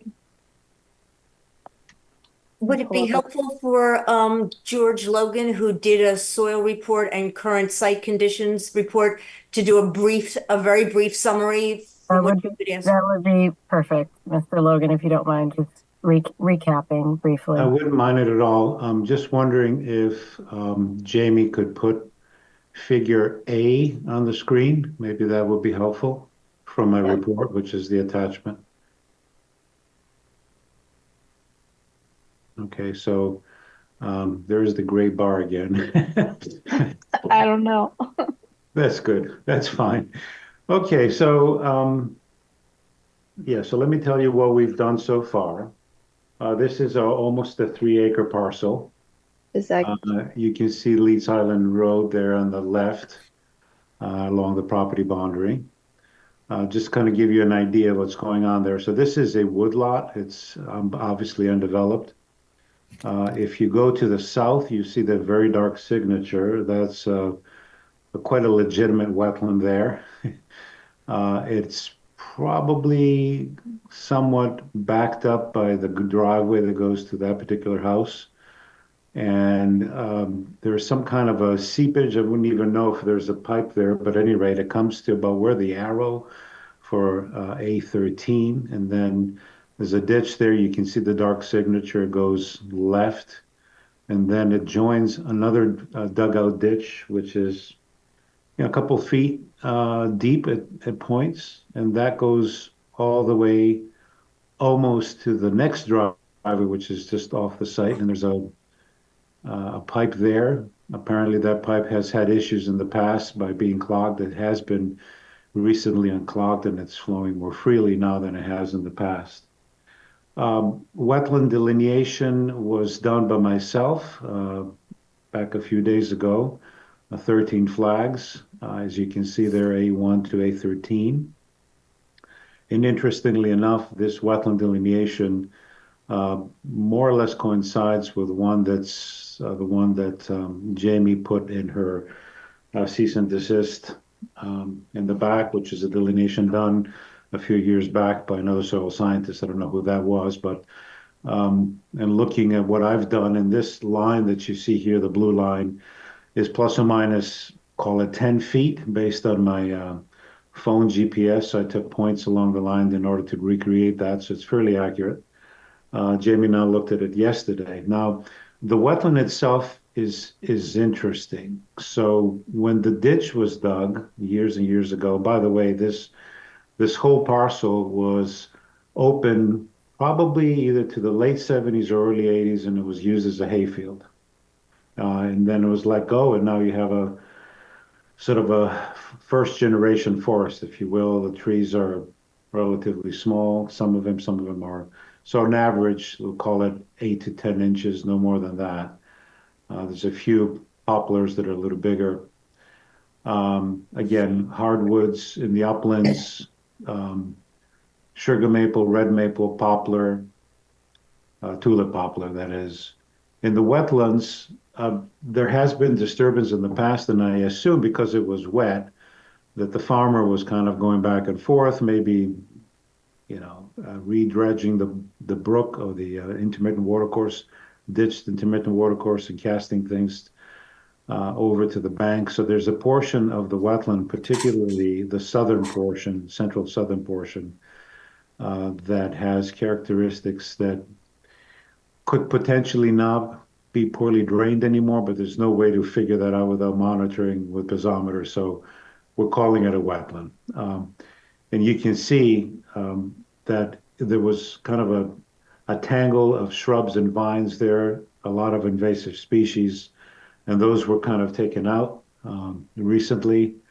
A few dead and dying trees, mostly ashes, were taken out, and you can see the regeneration of ashes here and there, and also the invasive species. And at some point, if you look at the wetland and that portion that's a little higher and disturbed, you can see just almost a solid Japanese honeysuckle starting to grow, Asiatic bittersweet.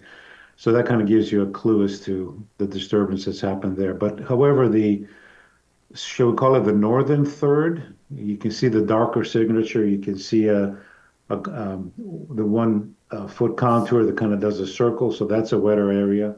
You might even have some very poorly drained soils there.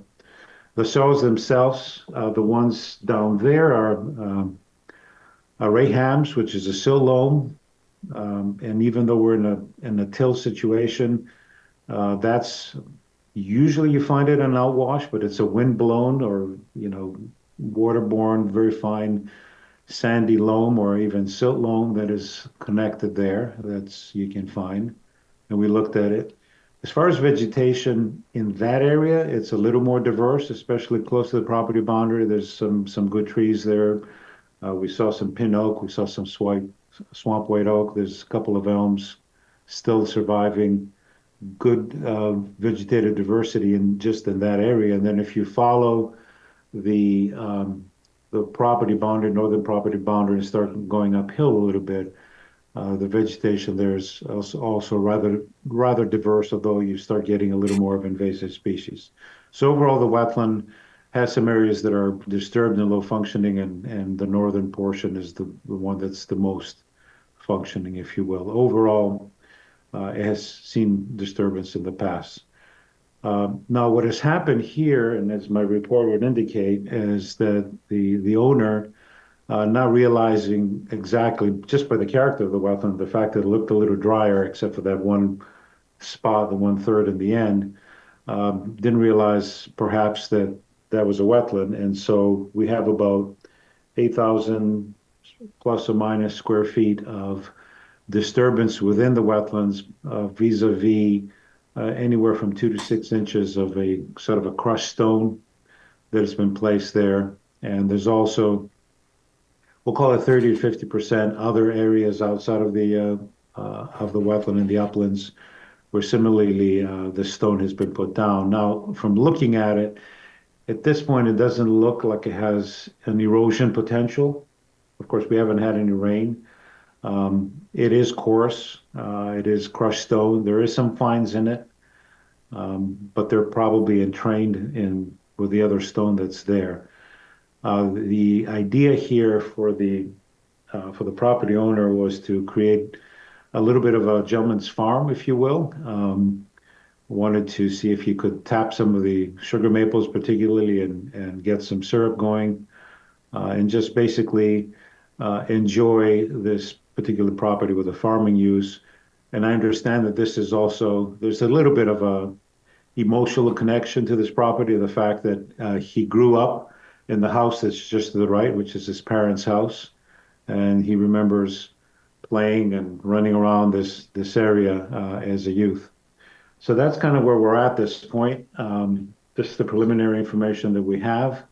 And we just wanted to hear what Jamie might want to contribute to the commission and see if there are any additional questions. So yeah, Jamie Frederick, inland wetland agent. I think the commission, so there was a cease and correct order issued. The wetland scientist has done the investigation. We've got the understanding that there's some potential agricultural or forestry type use that might be as of right. So I think the commission would want to see a jurisdictional ruling request submitted for those activities. I think some of the activities may span beyond the scope of jurisdictional ruling, and the commission probably will want to see a restoration plan for those activities. I don't know what the timing of that looks like, if the commission wants to review the jurisdictional ruling first, so that way it's not necessarily a little bit circular, and hopefully it's regressional. The deposition of the stone within the wetlands in particular, I think might be problematic. So, and then I think as far as that jurisdictional ruling request, I think it would be helpful to have a narrative of the work that's been done and any work that is being proposed. And then I think that the commission want a site plan of kind of what the existing condition is, where the stone is, and what the the plan is. And then the question I have for the commission is, if you do want a plan, does that need to be on a survey? Or something more informal, kind of like this drawing that the soil scientist has provided, but with additional information on it, potentially acceptable. Jamie, Commissioner Goklowski, the stone that you're talking about on the property, when was it put on the property? I don't know the answer to that specifically. I would ask the property owner. Was it done, recently or a long time ago? There was a little bit brought in, mostly of that which was used in the back, or I guess it would be the eastern part next to so basically the right border in that area. So what I did was it's very well wooded area, maintaining that. My whole intent was to make it pristine, to clean it out, clear it out. There's a lot of dead wood. There was a lot of leaning wood, things like that. So I just bought property. I do have, the history there, and I've known the property over the years, and there was a couple other things as well. But let me answer your question: is that there was existing stone there, and I did bring in some as well. And what was the purpose of bringing in what was the stone there for originally, and what was the purpose of bringing in the additional stone? Yeah, so, the original stuff was there because that area there, as you know, just behind also my parents' house there, down Red Hill Road, the back road there, and you could connect up to there. That was all quarry land. So like directly behind the house there to the right, there's actually big piles of huge blasted quarry rock. So and then all the stone rock around, it's all quarry. There's a lot of actual ledge in the back, in the right portion, the eastern portion as well. So that's the property kind of has got some Stony Creek quarry involved in it. Is that correct? That's right. That's all it is, and that's all that was added to it as well, because it's not like it's concrete aggregate or brick. It's all clean stone. So, and my purpose of that was to just like anything else, it's basically in a loop. I wish I had a map I could show you. It's basically in a loop in the front, and then it comes down into in the back, and then it comes down into the front, and it kind of has like an apron area, but it stops into where they're calling potentially wetlands because of, as George said, potentially poorly drained in that right up over that line. But as you got further close, there was no activity that went further on that, because I did recognize that as being more of a moist area, and I did recognize that in my history, in my records with the land and everything else, and what we've had actually experience with that is that was always a natural area of drainage. And there's piping underneath my parents' driveway, the long driveway there, the next driveway, and then across the entire front lawn of the neighbors there, right above the call out of RESA-1. So that's all piped all the way through. And we've had issues. Most notably, there is a storm drain. There's no sewer drains per se as far as connected sewer system or storm drain system there or sewers. But they put one in, the town or the state, I don't know who was responsible for it. And that was one of the things that I've been questioning, but really haven't gone to that extent of identifying its role in this because we're just trying to address what's in front of us. But there's a storm drain on the other side of the road, where that wet section is over there in the northwestern portion that George spoke about, and that's just dumping right into the property.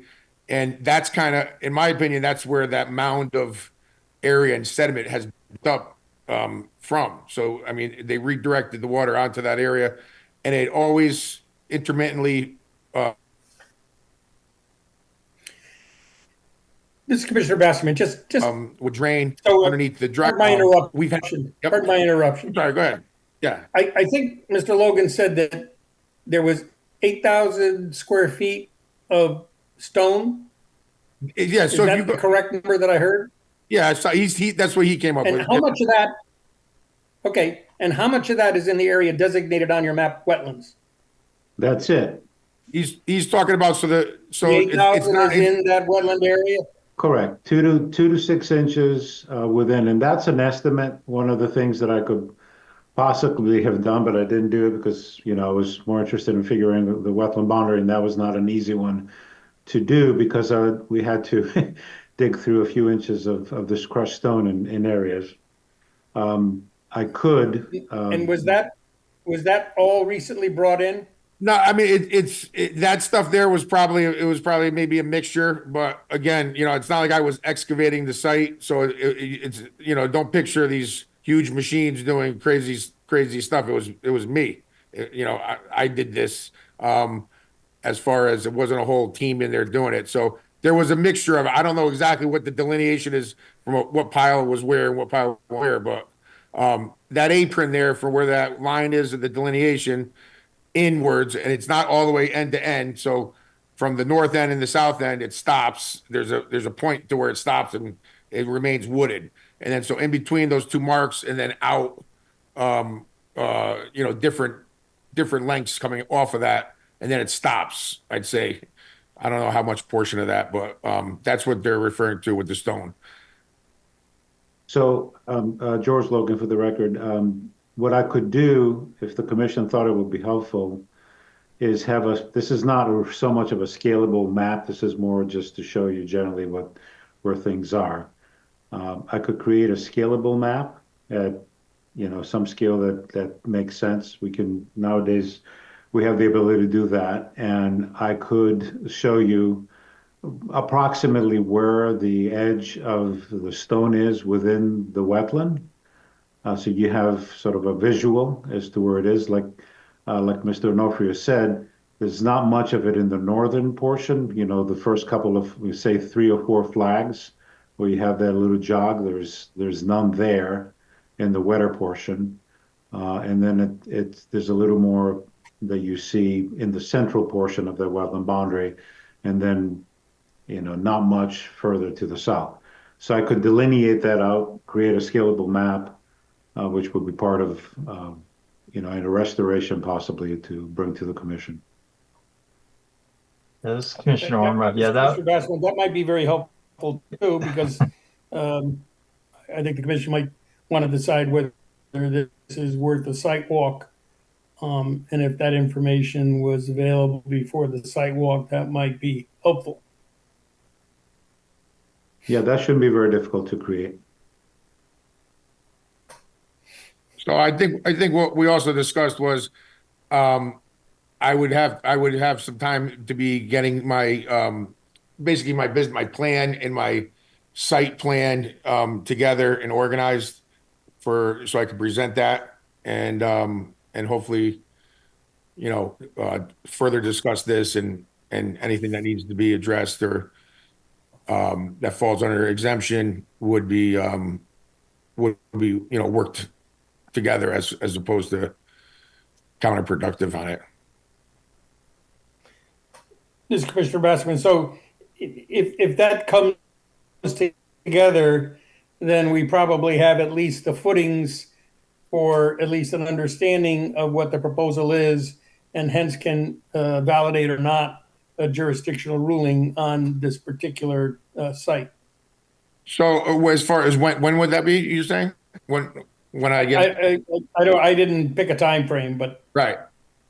I'm not sure I understood what you're saying. So you're saying that if you understand my intent, then you'll be able to determine what needs to be done before, like prior to me, getting my plan together. Is that what you're saying? I think we need the plan before we can Right. assess. Agreed. That's yes. Okay. I didn't understand you for a second there. And the computer keeps going in and out a little bit. It's a little choppy. So this is Commissioner Boda. There's a couple of different issues, I think, that are running at the same time. So one issue is, depending on what you're proposing, you may come to the commission for what's called a jurisdictional ruling, meaning that there are some things that are permitted as of right, and so you don't need a permit for, but that's not self-determining. So you would have to bring forward a specific plan for what you were going to do where, and then the commission could make a ruling, a determination of whether that is an as of right activity, and you do not need a permit, or it is not an as of right activity and you do need a permit, and so you would need to go through with the plan and go through the permit process. Understood. The other issue, so that's the jurisdictional ruling. The other piece of it is for what would not fall under an as of right activity. So other work on the property that's not considered as of right because maybe it's directly in the wetlands. Or if there's some other reason why it wouldn't fall into that as of right, then you still need to put in a plan for that component for a permit. So I think the first thing that we need to know is, what is your plan? I think having the additional information from Mr. Logan about where the fill is placed. And as a commission, it may be helpful for you to know we do not distinguish between types of fill. It can be natural, like our Stony Creek granite or leaf matter. It doesn't have to be tires and that sort of thing. Fill is any material. I understand now. I've been reading up on it, so I understand the definitions now better than I obviously before. So I understand how those things fit in. Yeah. I only specified that more so of like the potential for sediment or just junk filler in there, but I understand it doesn't really matter. The final line is fill is fill, right? Right, it's stuff, right? So I think those are the two things that are running simultaneously. But really, in order for us to do anything, we would need more information about what it is that you're proposing. And may I ask, is this an appropriate time for me to ask some questions about, I've been advising Mr. Onofrio on future going forward with a agricultural ruling. Say your name. Say your name. Oh, Janet Brooks. Sorry. Right. For the record. And I just wanted to, was following up on what staff was asking. So what level of a plan for your jurisdictional ruling are you looking for? Are you looking? I'm not sure, this is Commissioner Bassman, I'm not sure that the commission can tell you what should be in that plan. I think that to the extent that there's clearly examples out there of plans that were submitted for jurisdictional rulings elsewhere. That's not my question. My question is, do you want a survey, or can this be a drawing and a diagram of where approximately, where the red maples are on the property. So I guess you want that surveyed, or is a diagram sufficient? I'm just wondering what your experience with doing jurisdictional rulings, what level of. So I think this one's a little unique for the commission because we're lucky enough to not have frequently gotten after the fact jurisdictional rulings, where we're dealing with material placed in a wetland. So that's part of the reason why I'm asking the question. I think historically the commission has kind of gone a little bit more laid back with a less formal plan, kind of like what George Logan was talking about, which the commission may determine is still appropriate for this site. However, I think it is a little bit different. So that's part of why I want the commission to consider what it is they're looking for, especially because I don't want to come back next time and, have some of the commissioners think that they were getting a survey, and that's not what's coming forward. So when you say we want, and then you tell us if it's insufficient. I mean, No. I'm just saying, I'm asking the commission. I'm not trying to make the decision for them. This is Commissioner Boda. When you say survey, are you referring specifically to an A2 survey, or are you saying, because Mr. Logan went out and did you went and did a wetland delineation, correct? Correct. So, Jamie, would you just clarify, when you say a survey, are you meaning specifically an A2 survey, or are you meaning something else? Yeah, I guess when I'm saying survey, I mean an A2 survey. Whereas alternatively, we could have kind of a GPS-based plan, which is, I believe, what George Logan was talking about, Right. which is going to have scalable. I think if, and anybody please jump in and correct me if I'm not remembering this properly, but I think typically in a situation like this, if there is not disagreement on property lines and what the GPS is showing us, then, and everybody is in agreement, then we haven't required an A2 survey. It's when there is disagreement over what's where that we've needed to get clarification by doing the A2 survey, or if we were on a bigger parcel. It's Commissioner Bassman. Commissioner Boda, when you say we wouldn't need an A2 if certain conditions, are part of those conditions that neighbors would have to agree on the property lines? I don't, this is Commissioner Boda, I don't remember us ever bringing in neighbors. But I think it sometimes there's an agreement between what the aerials show and the GPS shows, and there's not really any reason to then go and do an additional survey on top of it. But sometimes it's not so clear, and there's some disagreement between what the aerial shows and what the town GPS shows and what the property owner has as their map. So, and at that point, we need a clarification. So I don't know if we're on solid ground to continue to use that. I know that doing an A2 survey is not an inexpensive thing for an individual homeowner, but luckily, on the majority of the sides of the property, my parents' land is there, and they actually had a survey done not too long ago, maybe a year ago. So, and I assume there's got to be one for this property too, but yeah. Jamie Mr. Frederick in the Mr. Logan, you have your hand up? Can I just? Yeah, if I may, George Logan for the record. And Jamie, maybe this is a question more for you, but the plan that you scanned and put in as part of the notice of whatever, the cease and desist, that exists at a full scale somewhere. Yeah, so I don't know that we have exactly to scale, but it's on file in the town clerk's office. That's how I got that map. So there is an existing survey with a wetland delineation substantially similar to the one George Logan delineated based on his previous comments. So really what it boils down to is, does the commission feel that they need like the limits of the stone identified on a survey instead of on a GPS map? I don't know that that's going to get you the additional information that it would be worth going through that process. The other times where the commission sometimes will request a survey is when there's substantial amounts of fill.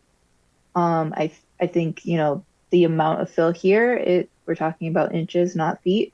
So it's not like I don't think the commission needs a topo, like a T2 type survey or anything like that. So I don't think that it would be inappropriate to have a GPS map. I just wanted the commission to have that discussion and make a determination. This is Commissioner Brasman. Does any commissioner feel that at this point, with the information that's already available, that we do not at this point require an A2 survey? Maybe after we get the information that Mr. Logan is going to prepare, as well as the plan, and then maybe a site walk, if everything lines up still, that'll be sufficient. If things go a little bit cockeyed at that point, then maybe we have to revisit the A2 survey. Is anybody uncomfortable with that approach? Okay. You had other questions, Attorney Brooks? No, I would like to know, though, whether Mr. Onofrio can proceed to go forward, starting, getting his plans together for the agricultural determination, while also having George prepare more detailed information about placement of stones. I just want to know if 2 tracks going. Yeah, I don't think they're mutually exclusive.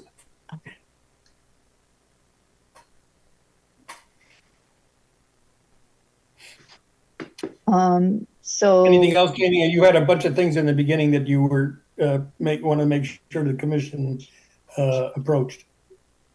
Well, there are photos from when I visited the site yesterday. I don't know if the commission wants to go through them tonight, or just so you know that they're available for the next time. If you think it'd be helpful, we can certainly go through them. I guess the other thing, I mean, assuming there's no other questions, and if there are, we can always bounce back, is when do we want to continue this matter to the point that Chairman Bassman was just saying about the 2 perhaps going kind of together. When do you think you might be able to have those plans available for review? And that's a question for the property owner and his team. Well, for me, if I may speak first, George Logan for the record, I think my job is relatively easy. Is get a scalable plan that shows the information that you already have, plus the limit of the stone within the wetland, so we can more clearly define it and not just have an estimate, but have a better feeling of what we're talking about here. And then, of course, I could be working on the background with the team here, helping up with a plan and also coming up with, if there's going to be restoration, to what extent that's going to be, and if it dovetails in with anything else that the plan would anticipate. So, yeah, I could probably get that information within about a week and a half. So I have a question, though, whether the restoration proposal might be premature until we get it really nailed down with the farming. I think that's kind of up to the applicant. If the I think it's fair to, as staff, I think it would be fair to give the opportunity to have the commission rule on that jurisdictional ruling, and then proceed from there with what steps might need to be taken. Because then we would have some guidance if we propose something as part of the jurisdictional ruling, but the agency rules otherwise, then could take it from You don't there. want to start with part of a mitigation plan and realize you need to do more, or I understand the property owner doesn't want to mitigate if he doesn't have to mitigate. So I think that that's a reasonable approach. And then, anything the commission, if determines may not be JERS as of right, there would either have to be a mitigation plan and or potentially an application or some other mechanism to resolve that activity. So we've continued a couple of items to November 14th. At the beginning of the meeting, the chairman discussed that November 14th meeting is really busy and November 14th doesn't provide a lot of time to come up with a plan. So our next meeting after that is December 12th. Does that seem reasonable?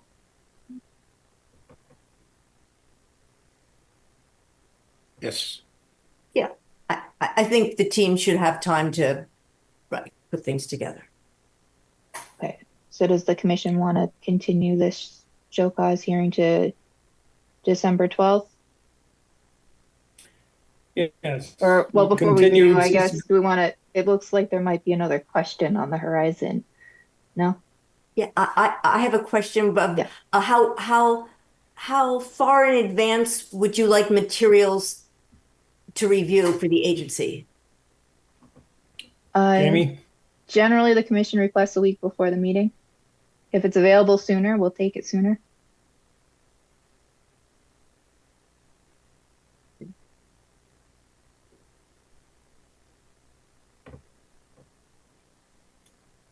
Any other outstanding issues, questions?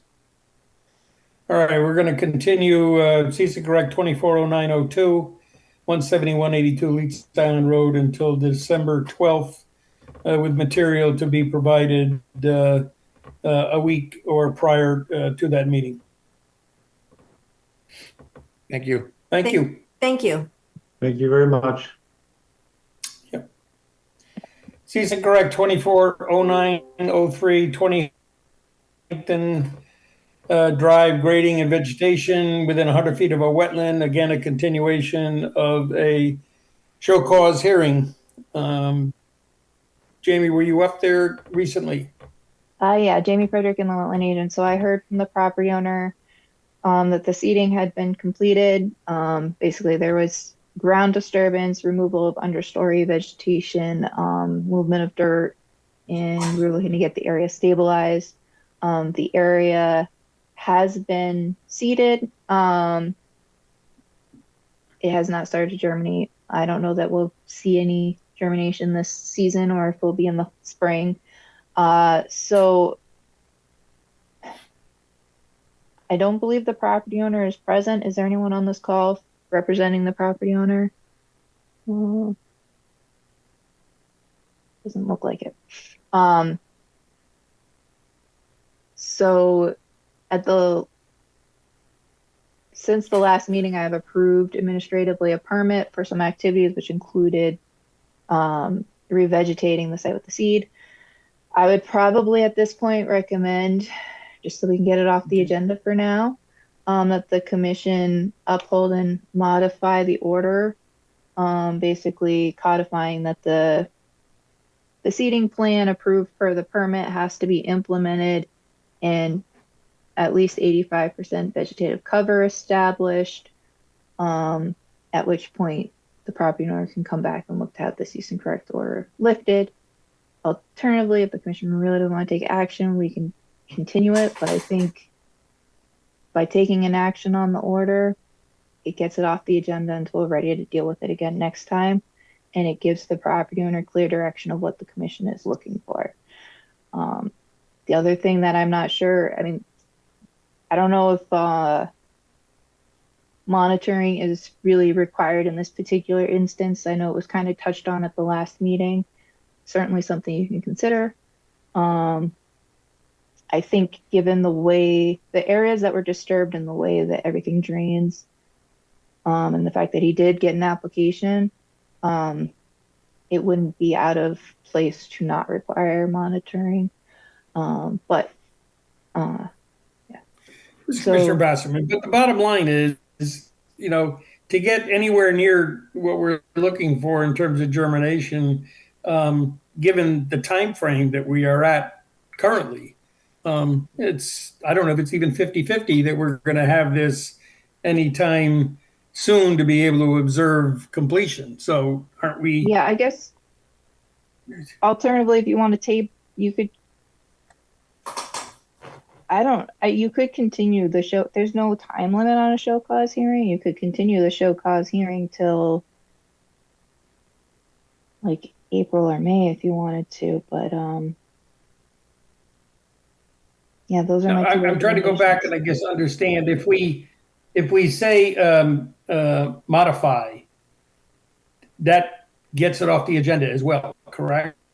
Yeah, if you were to uphold and modify the permit or the cease and correct order, I would suggest modifying it to kind of tie it to the plan that's been approved for the site and establishment of vegetation, like, so that we have stabilization of that area. And then at which point I would bring it back to the commission when I feel that those conditions have been met, and recommend that the commission move to order.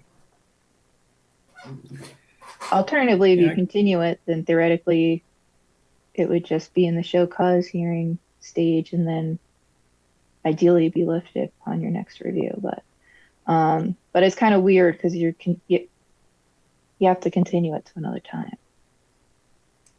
So we have to pick a time. Whereas if you uphold the cease and correct order, right, it can kind of be more open-ended.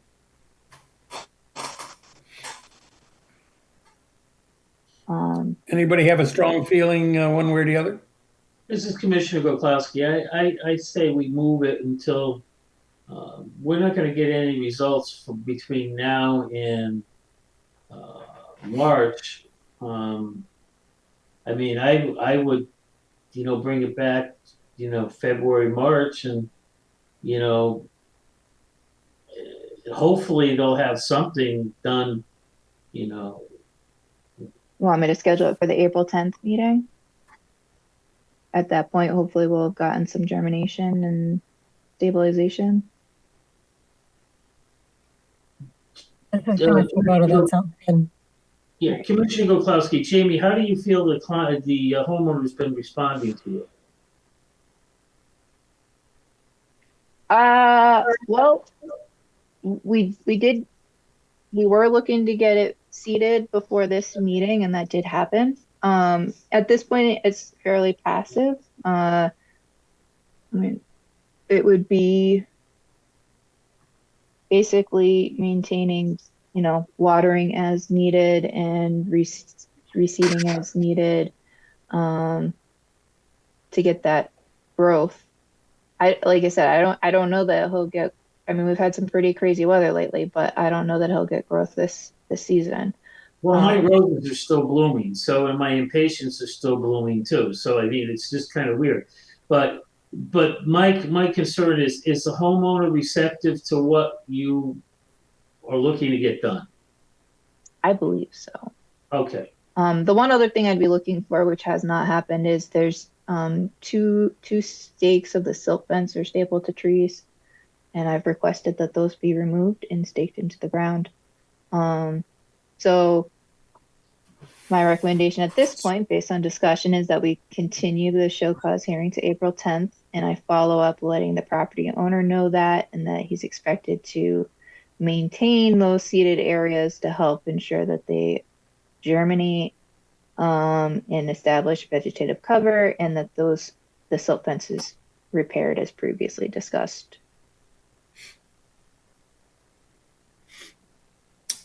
Sounds like a plan.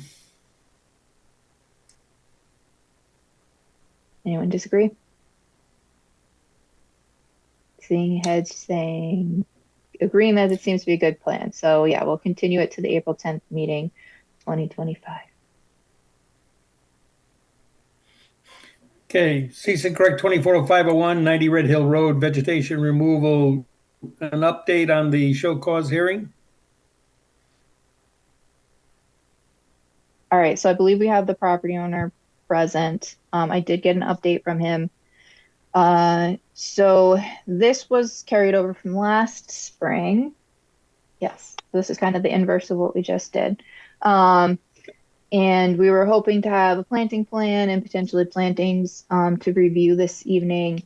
There is a little bit of issues with communication with the first professional that the property owner reached out to. So he has reached out to another professional and is looking to have a plan implemented and at this point, or designed and at this point implemented in the spring.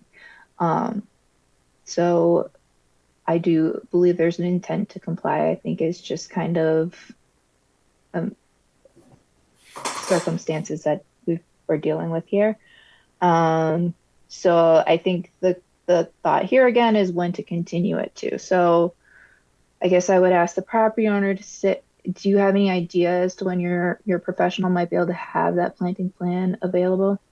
So when I talked to Scott, his assistant Jen, she said they're kind of busy. He was hoping to be out here within a week or two. We'd signed the contract. I've sent them their fee to get it to get the process going. And I don't think the project's extensive. It just needs to have somebody come out, review it, and then build the plan that we can implement it at when the commission's happy with the plan.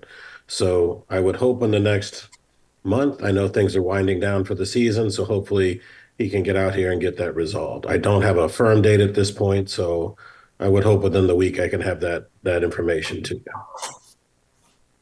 This is Commissioner Boda. I'm wondering if it makes sense then to bring this back in January or February, which gives it'll give Mr. Parrish time to work with the professionals that he has, and also us time to go through what we need to with what he's presenting, such that they can be ready to go when the growing season starts.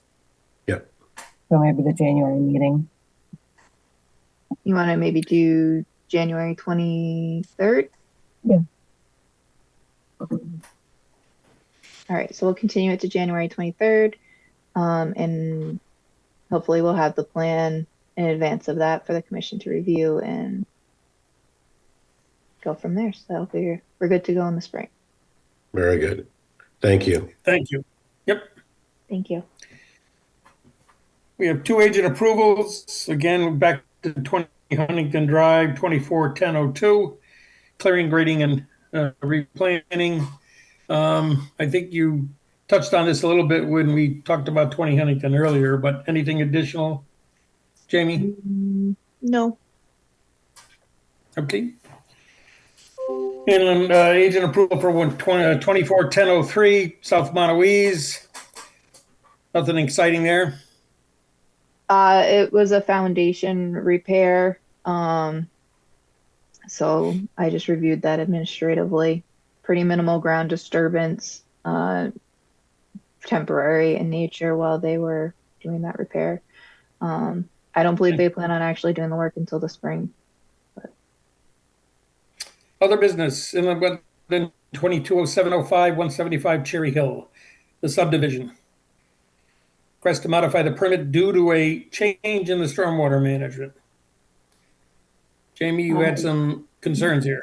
Jamie Frederick and the wetland agent. So this was a permit reviewed and approved by the commission. Trainings, state agencies, they always say it's reviewed by the agency, modifications should be reviewed by the agency. This change seemed like something the commission should be reviewing, aware of. I'm not really sure how much impact it has to wetlands and water courses, but I at least wanted the commission to be aware and make that judgment call themselves. So with that said, I will hand it over to the permit team to present the changes briefly for you. Hey everybody, I'm sure we're all familiar with me, but for the record, my name is Zach Georgina. I'm a project engineer with Giuliano Associates, and I'm just going to go over a quick history of what we approved, where we're at right now, and what the solution is that we're proposing. Major decisions for you guys to make is, other than notifying you, is this a matter that you feel needs to be voted on by the commission, or is this a matter that can be left done administratively? I'm not going to put my opinion on that. I'm just going to give you guys the facts and you can make your decisions and then we can go from there. So, Jamie, if I can screen share, that would be fantastic. You should be able to. Okay. I just always like to ask for, okay. Are we all looking at, I guess, the agenda, but this, we should all be able to see my screen in the drawings. Yep. Okay. So this is the application in front of us, the modification. I'm going to go back in time a little bit, and this is what we approved, which was a detention basin in the same location, the same size that I'm looking to modify to. But this basin, based on soil testing, was designed around infiltration. Essentially, it was sized to handle up to the 200-year storm without overflowing, and was designed to handle the impervious runoff from the impervious surface of the roadway, the roof runoff for 9 of the 11 lots, as well as their driveways being graded to sheet flow towards the right-of-way and be collected. This was the plan to pass all this through a series of catch basins into a hydrodynamic separator with bypass system, and then into the basin. So essentially cleaning everything with that hydrodynamic separator, removing those major trashes, silts, fines, and oils, all being trapped in there with regular maintenance to that. Lo and behold, we're in the midst of construction, and at some point, a site change was made to use this as a temporary settling basin, which is not recommended. So now we have a situation where this basin was partially constructed. If I zoom in here on our current or our existing conditions as of the survey date, which is at this point about a month old, but we're a bit of a moving target, so bear with us on that. But as you can see, these 2 blue rings here, the smaller ring represents the approved base bottom footprint of the basin, with the top being the top ring of the basin. You can see along the top of the page that contractor did a pretty good job hitting the outside profile of that. We currently have installed those hydrodynamic separators and catch basins with the flared ends coming into the basin. The bottom and, just for the sake of ease, the bottom left of the basin you see had not been completed as of yet. They were still using the driveway as a construction entrance. So we ended up with a basin currently that's sitting there about 35% undersized, dropped a little deeper than the originally approved basin, does not currently have the overflow where the other basin had, and due to its utilization as a sediment trap is essentially operating as a swimming pool. The contractor installed a temporary outlet pipe in this basin. It's not perforated. It is a corrugated plastic pipe, vertical, so water fills to that level, and at that point bypasses out through this pipe. Evidence suggests on site that there is slight infiltration still available. When I was doing the as-built, water level had dropped below the rim of this pipe, so water's going somewhere, most likely into the ground, just not at a reliable rate. So what we're looking to do to correct this situation, obviously step 1 is finish installing the basin, pull this out to its entire size, and then due to the nature of silts and fines being directed into this basin and the observed lack of infiltration, I can no longer rely on that just from a design standpoint. So we're looking at solving that situation by installing a sand filter to mimic infiltration, pass that water through the sand filter out of the basin, and then to accommodate the basin being able to drain, we're going to proposing to include a 4-inch vertical standpipe with a series of holes bored in the side to allow for metered release of water. The whole system is designed to mimic the original 2021 conditions of the site. Previously, it was infiltrating everything. Now I have to release water at a rate. Otherwise, we have the swimming pool fallacy of water comes in, water comes out, or the bathtub fallacy of water comes in, water comes out. So what we're just trying to do here is take a situation and follow the intent of the plans to the best of our ability, which is have a functioning basin that is treating water and not increasing downstream peak flows. So that is our current situation. At this point, I'd like to open up if there are any questions or comments from the commission. This is Commissioner Bodo. What does this do to the total infiltration of the water quality volume? It's a little hard to figure what's going to happen in the final the end game here.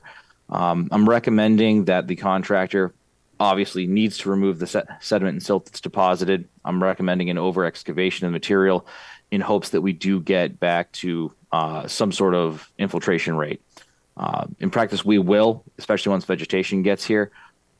There's not a good estimate on what the stormwater quality volume is going to be in terms of infiltration. However, from a state standpoint, water passing through the sand filter it functionally counts as being groundwater, and that's a municipal to municipal, whether town engineers accept that logic, but the state really hasn't made a firm decision how sand filters qualify as groundwater. So I held those volumes for our calculations for peak flows, but we are treating an ungodly amount of water.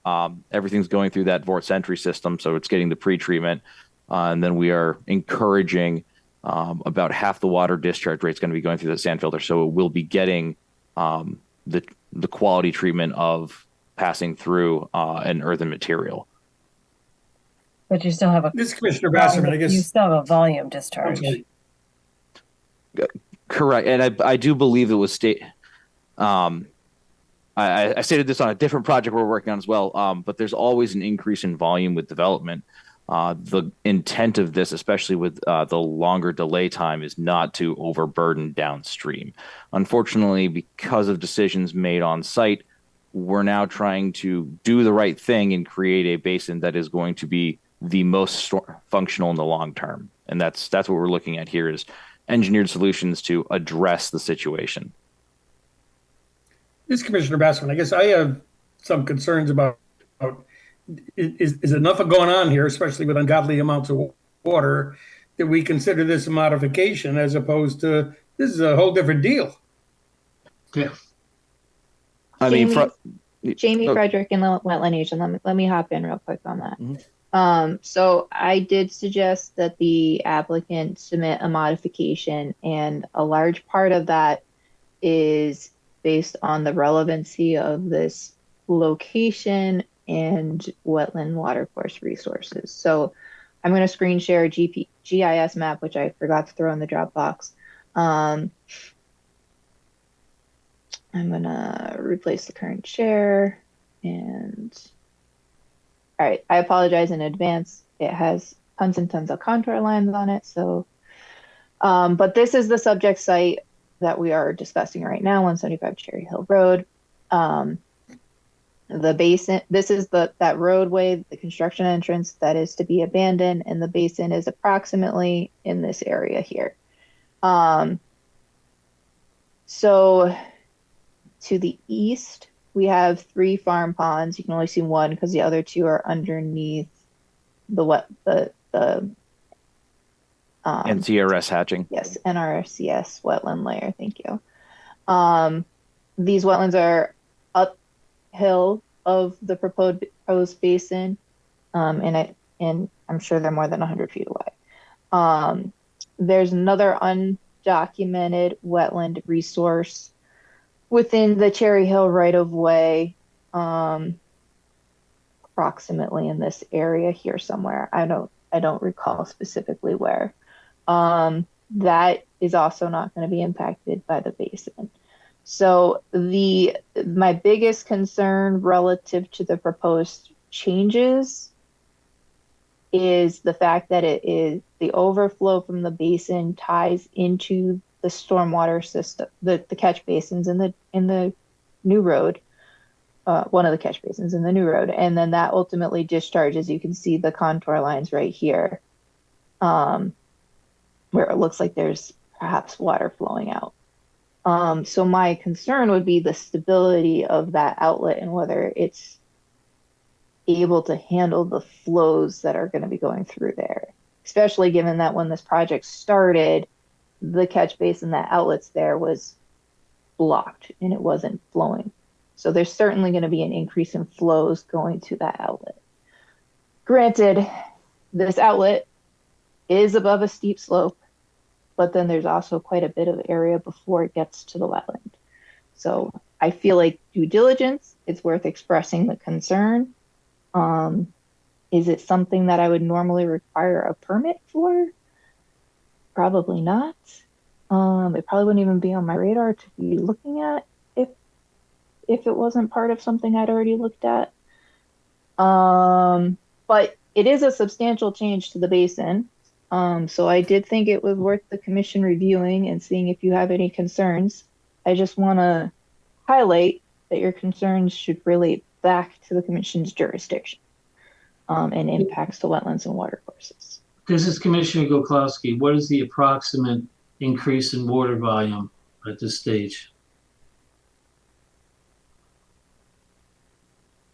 When this was looked at under the 2020 and 2021, stormwater volume was not a regulated portion of that. I know that there was a Brantford element that wanted to know what the impacts were, but that was not under what this was approved, the stormwater regulation from the state.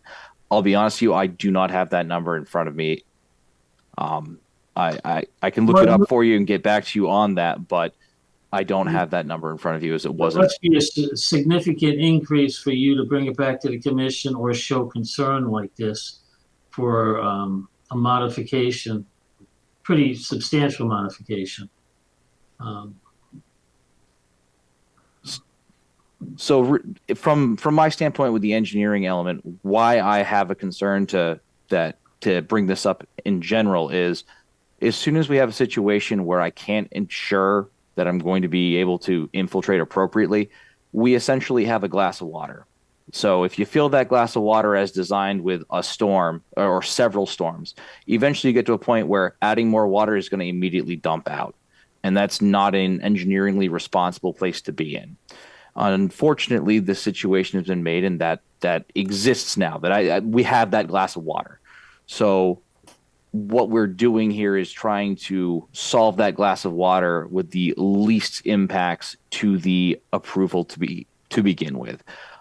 Jamie's absolutely right that other than the fact that this site already had existing wetlands, if this type had already come before this commission, this type of modification would have been handled entirely with engineering and with planning and zoning.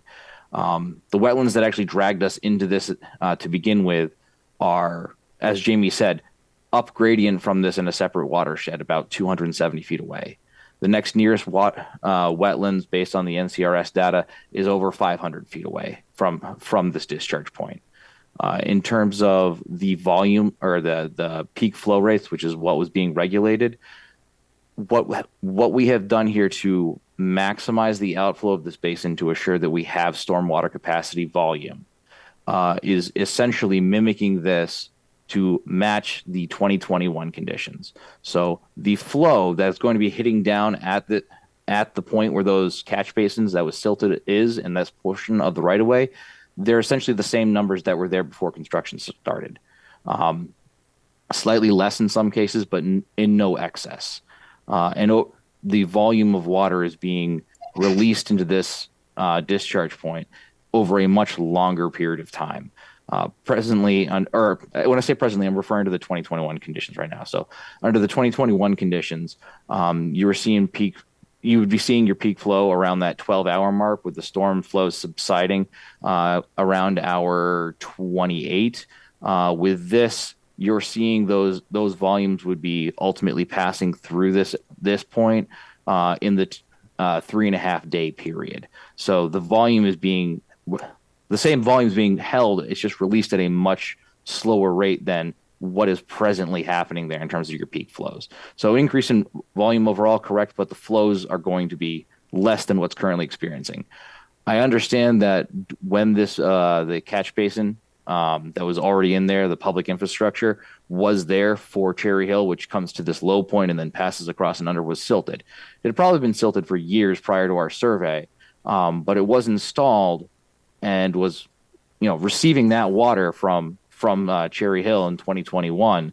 At some point, it did become silted, and that's where we're at. It's been unsilted, and now we're directing this basin, same peak flow volumes, to what it was designed to handle, or should have been designed to handle.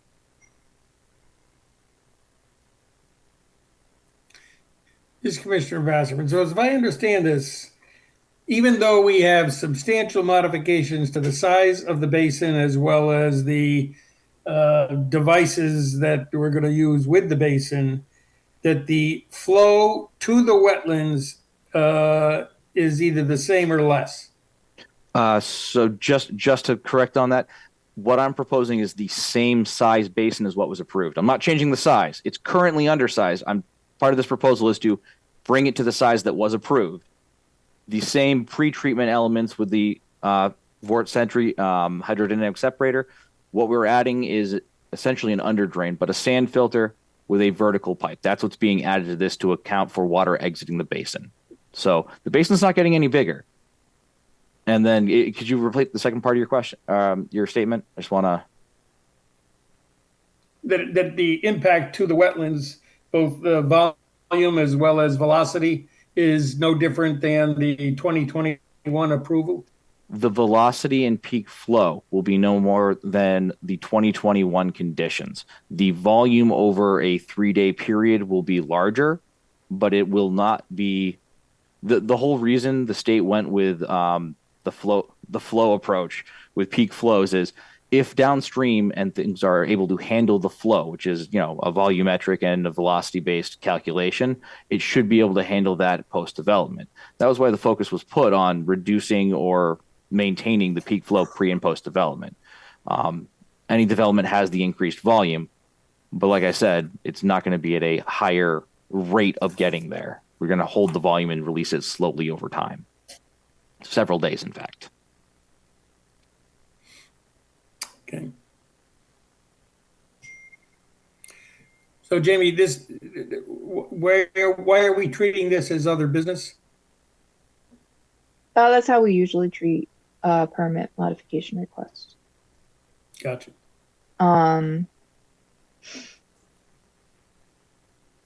So it certainly is a unique situation. Like I said, I probably wouldn't.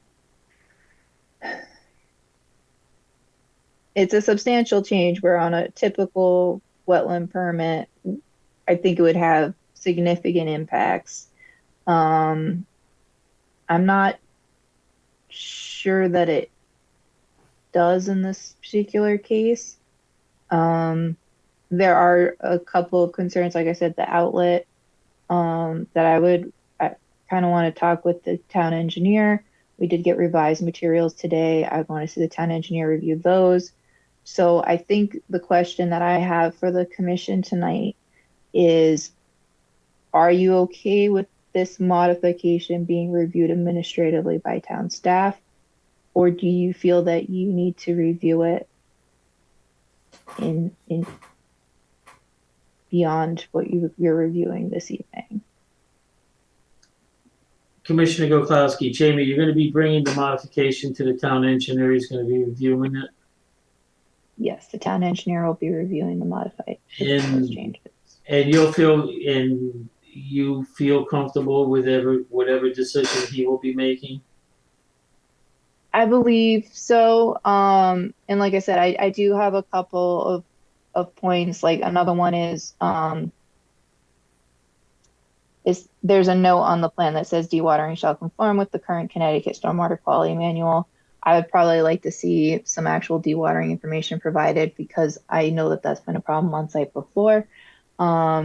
Just to make sure that, the team on site knows what's expected of them in regards to that prior to that work commencing, because they are going to have to dewater the basin to obviously excavate the material out of it.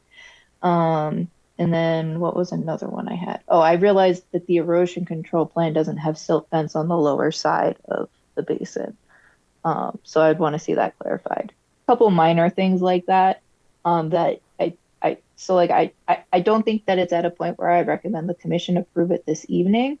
But if the commission was okay with it being reviewed by staff based on the limited nexus to the wetlands, we could conceivably move forward that way, but only if that's how the commission feels it's appropriate to do. This is Commissioner Goklowski.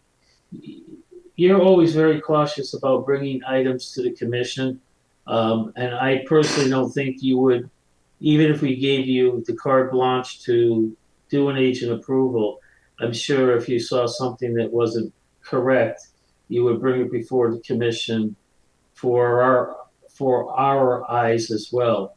So I personally don't have a problem with you moving forward with the recommendation of the town engineer as well, looking at the plans. This is Commissioner Bassman. I guess I could support that in the event that you have discussions with the engineer that raises some flags that you're not sure of. I guess you can bring that back to the commission for its review. But assuming no red flags from the engineer or your other comments that you have, yeah, I'm okay with agent approval, given the fact that we have some substantial distances between where the wetlands actually are and where the discharge occurs. Anybody feel differently? Commissioner Begelman, I'm fine with it. Commissioner Armstrong, yeah, I'm good with that. All right. Okay. I will review it, and hopefully for the sake of our agendas, we'll not be bringing it back. Well, it'll be under agent approval the next time, right? Well, it's not agent approval because it's not a permit, it's a modification, but agent review, if you will. So yeah, I'll review it. I'll review it with the town engineer, and if there's something that I feel needs to come back, I'll bring it back. Great. Okay, nothing in correspondence and announcements, and I guess we're at that moment where we're looking for a motion to adjourn. Commissioner Gokowski, good night all. Good night all in a second. All right. Thank you, folks. See you on the 14th. All right. This program was brought to you in part through the support of the Town of Brantford. Watch town meetings and other videos on demand at BrantfordTV.org.